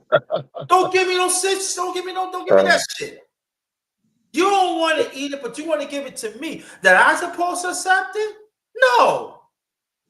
And I think y'all gave me a good idea. I think I'm gonna do a live about that maybe later on. I might have to ponder about it because a lot of these people that fails to better themselves, to fix themselves first, they want us to continue to deal with their shit sandwich. No, I'm not down with your shit sandwich. I don't even want to eat my own shit sandwich. Right. Fuck that. Right. No, y'all have that shit to yourself. Y'all keep it in that corner. And no, we ain't gonna do that. They ain't gonna do that to hurt me. And I'm trying to transform myself to be a better person. And I gotta eat your shit sandwich. And you ain't even want to make it for yourselves. Right. You crazy. Yeah. The excuses that people have in this world for being in the situations that they're in is, to me, it's ludicrous. And don't get me wrong, like I always say every morning, that's why the morning chop-ups is important. I always say it's not easy being a man, but it's hard being a black man. Yeah. But I don't make excuses. I try to deal with life the best way I know how. Just like, lately I've been going through a lot of mental shit where I've been feeling some kind of way, and one time I was feeling the kind of way, and I couldn't even tell Tiffany what was wrong with me.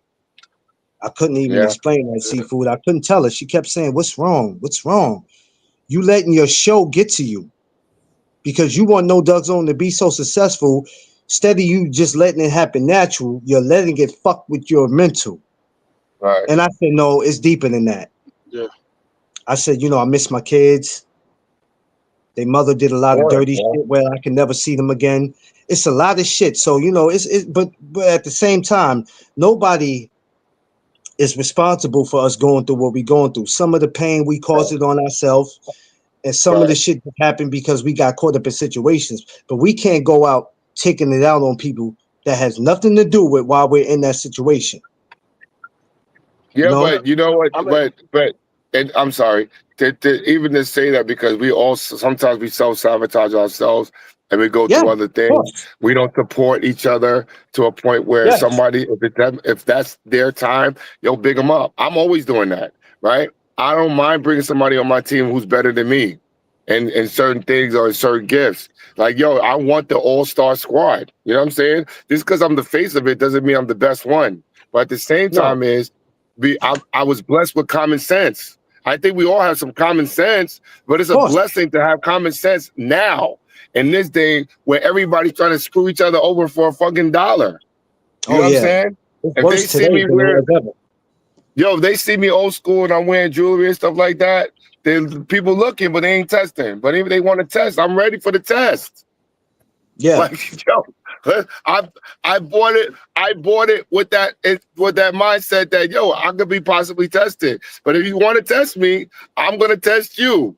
So I'm not afraid to go through dramas or troubles because we all we can't escape life without it, right? But it is to make us grow and help us make wiser decisions of where we need to go in life. But listen, this is the first time I've ever experienced dramas on a level that I'm like, I don't even know what to do. Like, I honestly I didn't have an answer. You know what I'm saying? Yeah. And I'm always usually the one that's trying to help everybody else out. When it came to me, I honestly didn't know what to do. I'm keeping it so real. Yeah.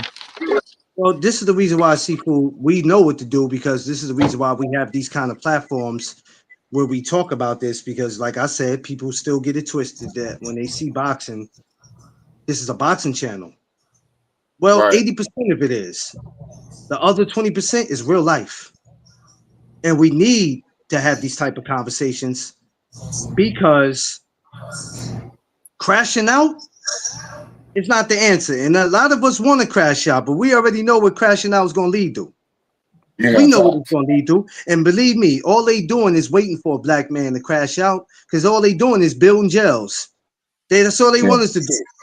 And then we look like we can't control ourselves. That's the typical black man, can't control himself, got anger issues, come from a broken home, all kinds of shit. But even when you come from a broken home, you still got some type of common sense. Right. And that's another thing. We're always going to be stereotyped, because if I have a bad day, that bad day could give me years. You know what I'm saying? Of course. But I'm always I'm going to be stereotyped because I have a strong personality, right? But they don't look at the good things I do, and I'm only one bad situation away from all good things being ruined. You know what I'm saying? Nobody knows what my day was like, or what I have to deal with, or what I have to encounter, or the contributions that we make in. You know what I'm saying? I'm not exempt from anything. But if I have the choice, I'm exempt from everybody's bullshit. Everybody goes through bullshit at times. How you channel is how you deal with it, right? So if I'm telling you, all right, just come to the gym and just chill. Just come and let me make you laugh for a little bit, just get it off your chest. But people don't think that I could get upset too. That I could have a day that I don't want to be messed with. Today I don't want to talk to nobody. You know what I'm saying? Usually when I get like that, I have days where I don't want to go live. But you know what brings me on my live is sometimes you would think my attitude is appropriate, but a lot of times I don't even feel like being on this live, because if I'm talking about like what we talking about now, you ask me a boxing question, I might just snap on you because the conversation is not about boxing. So I might just snap on you. But then I got to remember also, if people are looking at my channel and they see that, I can't get mad at them for asking that. But it's just not at the right time. But Not the right time, right? It's kind of hard for me to stay away because, you know, somebody told me, you know, maybe you should go get somebody to talk to. I said, what I do? I said, I talk to God. I talk to my wife. And that's why I have a podcast.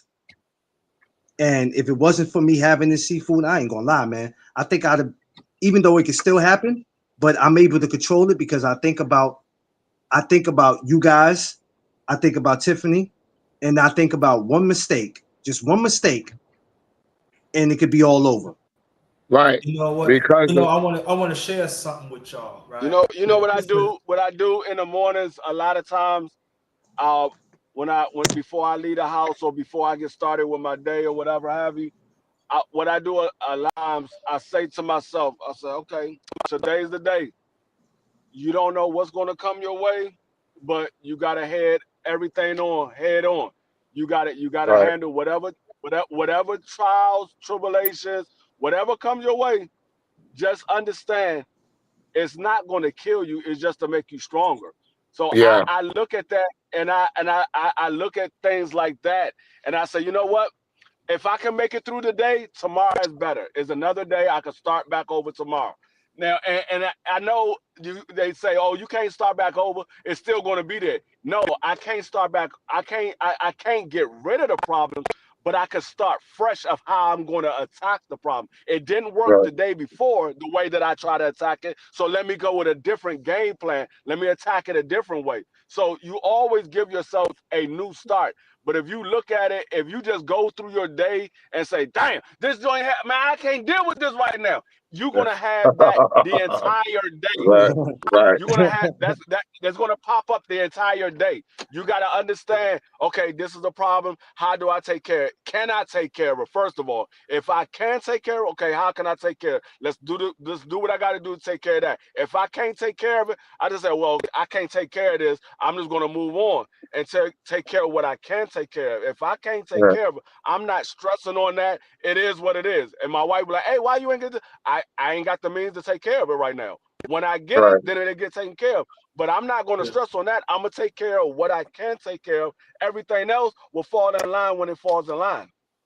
Yeah, you know what? I want to share something with y'all. And this is the first time I ever shared with this anybody. In June, right? It's a little after my birthday, right? I was setting up my live, right? But I forgot to check my mail like a day before that, right? So some tell me to I always bring my identification. So I brought my identification, and it was sometimes it'd be Cosby in the parking lot where my apartment complex I live at, right? So they came to me and said, hey, I see you put your key in the box. I said, well, if I put my key in the box, that means I live here, right? So they said, well, do you see anything? I said, I don't see no crime committed. I don't know what's going on. Now, I had my identification. I showed my identification.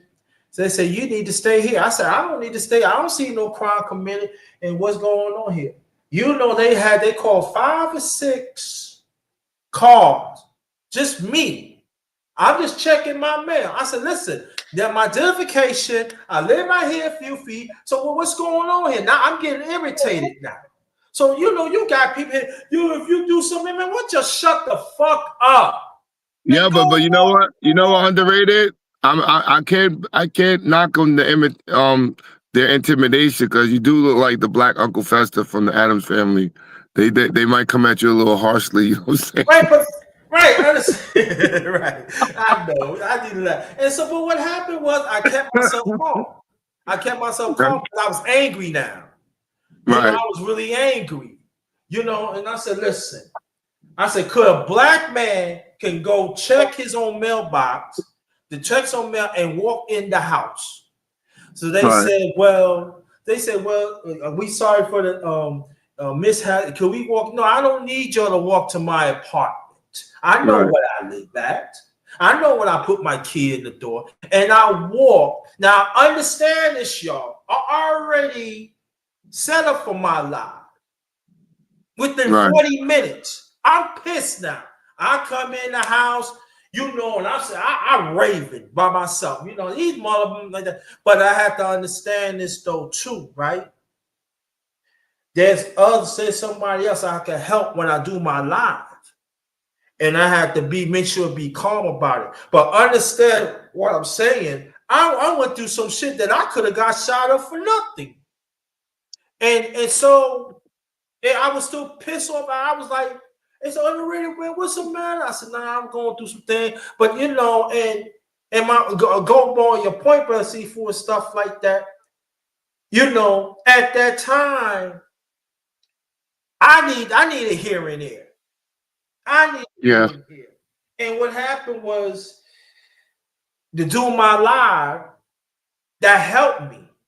And so I'll never forget that night. I didn't get no sleep either because I was really, really pissed off about it. I was like, and then I had a package, right, to go pick up. They put in the mailbox. So the lady, she said, "You going back to the mail? What happened to you?" Yo, listen, listen. I cannot live with no fear. You know what I'm saying? Listen, I can't. No, I can't do that. So I put my key in the mailbox, right? So the same cop that stopped me, you know, he said, I just want to apologize. I said, it's already done. So now I could have came back at him, and he see me, like you said, a black man, I'm tall and big like this. So you know he's short, and I looked at him. I said, nah, y'all ain't got nothing to say. Just go ahead and do your job and leave me alone. And I'll walk back and stuff. And then I'm gonna show people what I said right in this spot, right? And I had my head like this, just still in rage. I was like, right. But I have to understand this though too. I'm not the only one going through this. There's somebody else go through worse. Now, what happened to me was a lifetime. I could have died, yes, but somebody else is going through something. So I came back a broader perspective for myself. But trust and believe, I would piss over, and I ain't got no sleep over and stuff like that. I prayed and stuff, and I got through it. But that's what I'm saying, though, that sometimes when life give us a short hand, you gotta learn to deal with that. Mm-hmm. You gotta deal with it right then and there. You cannot think of the moment. You gotta think of the future. Now, how about if I flip off? I could lose my apartment. I could, what about y'all? You hear what I'm saying? My family, out of all that. So instead of I had to think, that what happened to me that morning, right? I had to think for them. Because they're not thinking for them. I had to think for them. I said, listen, it's different. It's different when you go through certain things.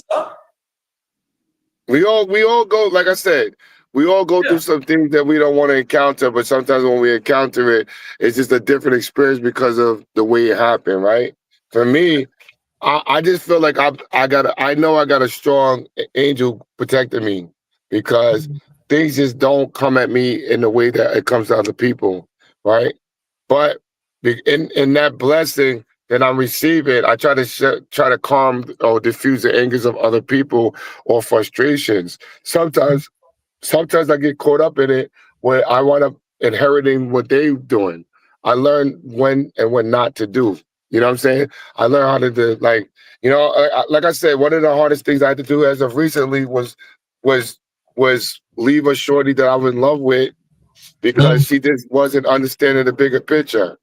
And I had to basically hang up the phone, cut it off to a point where I'm through talking about it now. Now I have to show you why I said what I said. Like, I can't keep saying stuff and keep going back. Say something. No, now you're going to experience it. So, huh? Now I said, woo. So I'm thinking, because of that, now if they don't give me the responses that I'm looking for, or not even looking for, because I'm not looking for the responses, but you got to do talk. Now you worried about your own stuff so much that you don't understand mine. So now I have to demonstrate through actions. Like, yo, you was tripping, bro. Like, you was tripping to a point where you wasn't trying to hear what I was saying. It's a two-way street. I think the people that are married with somebody to someone and is in good standing, that's a blessing, because not everybody can have it like that. You know what I'm saying? And the saddest thing about it is, yo, getting a good partner nowadays is the hardest thing. It's hard. We can't be jumping on the other side of the fence thinking that the grass is greener, because it isn't. It really isn't. No. And I try to fix what I could, before I say, all right, I'm done. But now I'm done. Like, I just can't do it anymore. So, and it's just for my own sanity. Like, I understand your frustrations are, but I ain't doing that. I'm not the one doing anything to you. So if you can't understand how I feel, then there's nothing else to feel. And that's the way I look. I'm not gonna prolong problems. I'm not. Nobody's working that. No one. But you know, Bill Seafood, when I get from it, right? And turn from right or wrong, I can stand be corrected when you talking about the relationship and marriage and stuff like that. You know, the word what I get from it is built from thinking things. People is all about the moment. They don't understand that you gotta build. And sometimes things is going to be in a dark place. You ain't gonna like that person at a certain time, but you gotta stick it out and understand the future will be brighter. We would so want to be around people, want to validate us instead of understand is to build. And then just the way I look at it like this: if you're gonna turn away from me of the bad times, good is always gonna be there. You know what I'm saying? But what about these times? And so this why it's so important that if you, like you said, I'm gonna go right off Brother Seafood talking about, when you find a good person, sometimes it's not all about money. Sometimes it's not all about, it's essential, it's a necessity, yes. But if you find a good person that's willing to build, that willing to love you and willing to build, y'all both build together, you better hold on to that, because you could be around people for 30, 40 years, and you know, all the time they can still hate you. They don't have to like you and stuff like that. And sometimes there are certain people who do sabotage your happiness. And sometimes you gotta cut them off and stuff, because it's all about building. Because we don't want to cut people off. We don't, Brother Seafood. And I'm talking about our people. We don't want to cut people off. When we see somebody, but this person, but what is you doing? I mean, like, but see, misery loves misery. And this is the thing that is all about. To go off what you're saying is building. And I want to tell people that when I'll pass it back to you, my brother, and Brother Clarence McClain, is about this. If you're not all about building through the darker times, it doesn't make no sense to be with, and it don't make no sense. You don't know about building what really means. The only time you just want to build around toxic people. Yeah, I don't got time for that. No, I don't even. Some people want the easy route. If you can provide, there's nothing wrong with that. But the difference is the provision comes from the Almighty, not from the human being. And that's what a lot of people don't get. Now, again, I don't mind rocking with certain people to do certain things, because I don't mind building, but I'm not doing everything for you. That's something I'm definitely not doing. And me helping you out shouldn't be a problem of you understanding, like, yo, listen, we need to do this, and that. I know what you used to, but right now we got to grind on this. If you can't understand that shit, then I'm not wasting my time, especially if I'm already giving you my hard earned, bro. Like, come on, man. The past is the past. Let's let it go. Like, we can't focus on future shit if you dwelling. You know what I'm saying? Look, I'm not perfect, but at the same time, I am a good dude. I don't do bullshit. I don't do fuck you shit. You know what I'm saying? I'm really not that type of guy. But at the same time I've been through a lot, man. I don't want to go through no more than I have to go through. No. But I'm not settling. I settled too long. You know what I'm saying? everybody got their own measure of hang-ups or whatever the case may be. But now I'm at a point, man, I gotta live, man. I'm 55 years young, bro. I'm still pulling people nearly half my age. And I'm like, I just want a good one. Just give me a good one that's whatever. Not a conditional person where women has contingencies. I need somebody who's really ready to build and go ride or die. If you can't ride or die like I'm going to ride or die, because remember, if we can't see the solution right now, it's going to come in the distance because we're trying to build.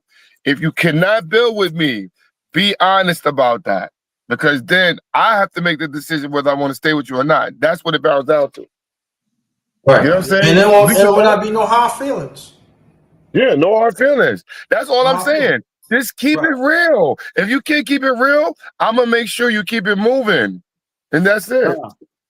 I don't gotta deal with nobody's attitude, man. Life is hard enough. Just saying hello to somebody sometimes. Y'all gave me something good to talk about for the morning chop up tomorrow morning. Good. I'll definitely be on it. Yeah, I'll definitely be on it. Because sometimes, like I tell people, we have a bigger fight going on in the world than boxing. Yeah.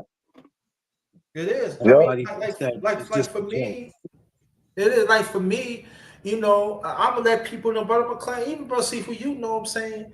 It be at times that, I consider you a part of my family. That sometimes this old encouragement I get. I get it from other people social media that I'm cool with, but I'm just talking about this is what I get. Right. And I gotta like take wherever I can. Ain't nobody coming knock on my, hey, how you doing? I'm fine like that, because I run my household a certain way. I don't let anybody, come in like that. So that's why I'm saying that. Yeah. When I get on Brother McLean and you and stuff, it's encouragement for me. Right. You hear what I'm saying? To make sure that I'm around valuable people. And I don't have to take no money. I don't have to take no mistake. Just be a solid person. Yeah, facts. That's it. Be a solid person. Yeah, and we all were solid in the beginning. We all had to be some grimy people to somebody at one time. Right. But now we know what life is about. So we're not trying to play around no more. That's what people don't understand. So no, if you're gonna play, I don't got time to play. Simple as that. I play my doggone video games, and I don't take it. I take the video games to play for wins. This is the reason why the morning chop ups that I do are so damn important, because there's a lot of people who just going through stuff, man, and I feel like sometimes these podcasts is, they're allowed to talk about whatever they want to talk about, but a lot of them could relate to what we talking about, but they're so damn selfish and so caught up in just want to talk boxing. And then, like I said, that's cool, right? You're allowed to talk about what you want to talk about, but I don't have time to be worrying about who's screwing who, what rapper got pregnant, and I don't have time to be worrying about what's going on in people's lives, because we have people right here that's going through something, rather if you're a coach or whoever you are. And this is the reason why I tell Underrated these morning chop ups, I'm so glad I started to do it, because the thing is this: I don't care about views. I tell people all the time, I'm not going to sit here and talk some shit where when I look at my video after, oh, I'm going to keep talking about that because look at the views. I got 3,000 views for acting like an asshole. I'm not gonna do it. And as long as I continue that, and I'm planning on continuing to have more and more of these morning chop ups, but start having guests come up and speak their mind about stuff. Long as they're respectful, speak their mind, because there's a lot of people out there that need some therapy, man. They need someone to talk to. Right. And but tomorrow, yeah, you guys definitely, because sometimes with these morning chop ups, I don't even think about what I want to talk about. That's what I love about myself, because it just happens natural. Yeah, it's dope. It's dope that you do it like that too. Yeah, it's like, because you know what? Sometimes I would sit and think about what I want to talk about, and I'll be like, all right, but then in the morning, all that shit go away. Right. It'll go away, and I'll be like, you know what? This is what I want to talk about. Like the day of the Labor Day parade. Everybody knows how that parade is. I got up and spoke my mind about what I felt about the parade. Didn't care about what nobody thought. Hey man, everybody got a part they have to play at the parade. As a spectator, your job is to go have fun. And if somebody that you're with don't know the definition of having fun, two things you need to do: either leave their ass where they at, or don't go with them. Right. You know, police have a job. Their job is to make sure everybody's safe, but sometimes they might overdo their job. But you got to understand, everybody at some point has to do their job. Our job as spectators is to make sure we make it to the parade safe, we have fun while we're there, and make it back home to our families. Because just because you got there safe, that don't mean you're going home. Right. Anything can happen where you got shot, so you got arrested. Just because I'm gonna make it home. Well, if you're gonna make it home, then I suggest you move away from these idiots and move away from that one drunk person. Yeah, move away from these idiots, because if you stand around these idiots any longer, I mean, Seafood, you seen what happened with the, I don't know if you heard, but you seen what happened with the Queen's Flip situation. Yeah, that was stupid. I actually, when you mentioned it, I actually went on. Oh, they got him. Nah, he's all right. He's gonna come back in. Do happen, but that's an unfortunate thing. He did what he had to do. You know what's so messed up about it? You know what's so messed up about it? Because they saying from the streets, and this is why I hate listening to the streets, but they saying there was an issue with them before, supposedly. But regardless if there was an issue before, if I ask you as a man to not touch me a certain way, why can't you respect that? See, that guy did all that not because he had an issue with Flip. He wanted to go viral. He wanted to get his 15 minutes of fame, and his ass got it. Yeah. And he got it in the worst way. Yeah, you know, it's just sad how we treat. It's sad how we treat each other, man. I just don't understand that. I hate it. But you know, that could have went even further. Yes, because the camera some things can happen off camera. That you know what I'm saying. You're doing something like that. You know what? Flip is a good dude. Let me tell you why. Because you see what Flip did. Even though he got maced, he stepped off to the side. Me, I'm a person who don't know when to stop. I'm hopping over the gate. I'm going through 100 people. I'm gonna find you, and we got to finish it. But then with me, you and finishing it just lead to me and you in jail. Because when those cops feel like their life is threatened, they're gonna pull out. Sad, you understand what I'm saying? Yeah, we have to be more aware. We just got to be more smart than what we are. For us to be the most intelligent people on earth, we do some of the most dumbest shit to make the news say, yep, that's them. Because they never want to talk about what we do that's positive, Seafood. They never talk about what we do positive. But we always got to be shown for negative. And I hate that shit. Bro. But yo, sad, man, can I get a cup too? Yeah, I gotta get the fuck off here. Hey, Seafood, listen, later on, because I'm watching it now as I'm talking to y'all. I'm talking about a fight, a throwback. It's a classic. I'm thinking about changing the time because you ain't gonna be able to be on, Seafood, because you work. What time is it? What time do you do it? I do it too early, 6:05. You still in the gym? Yeah, 6. Wait, PM or AM? No, PM. Yeah. Oh, I mean. I'm not doing nothing else at 6:05 a.m. Hell no, I still got morning breath. No, that's not. No, that's what I thought you was talking about. No, just send me a text. I'll jump on. Sometimes I forget, but I'll jump on. That's okay. That's why the thing with YouTube, they not sending these notifications out because that's their job. That's why when I send people in their DM, I gotta let them know because they obviously not putting the notifications out. But I'm talking about Marco Antonio Barrera. I didn't know. Okay. Yeah, which is a trilogy. It was a classic. I'm actually watching it right now as we speak. But I'm gonna talk about that because it's Throwback Thursday. So I'm gonna come back at 6:05 to talk about that. But I got to take this down, gentlemen, because I was supposed to be outside right now, but it looks nasty out there. Well, it's not thunderstorming yet, but it will shortly. It will shortly, right? I got to handle I'm not going out there. I'll handle my business tomorrow. I'm not going out there in that shit. I can't do it. I can't take this. But bro, Seafood, man, whoever you need somebody to talk to, you reach out to me, bro. I'll just be here and there, bro. That's it. Thank you, brother. Appreciate you. Seafood is at Green Fitness Studio. It's in Brooklyn. If you look it up, you have to take the L train. I don't know where 12 is located. I think the 12 is in Harlem. I think she's in Harlem too out here. But it's Who's this? look it up. It's this young lady of us, 12. She's one of our favorite people. She's a good woman. Good woman. Okay. She's a part of a lot of stuff in Harlem. A lot. Okay, so listen, do me a favor. Tell her to text me personally, and then I'll give her my digits. Yeah, she does a lot of stuff. She's a part of a lot of stuff in the community. A lot of stuff, man. I mean, this woman does a lot of stuff, and a lot of people don't know What's her about it name? because, What's her name? 12 well, we call hours. I can't see the comments. That's why I'm asking. see, I mean, what's her real name though? I always call her 12. You know, 12 is not her real name. But what is her thing? Like, I mean, can I like sign up? Like, she has an IG or anything like that? She has a YouTube, 12 Vows. You can find it on YouTube. If you look up 12 Vows, yeah, it'll come up. And she's on Instagram too. I think she's 12 on Instagram too. All right, I'm gonna look for her right now. If you don't, let me know, and I'll send you her information on Instagram.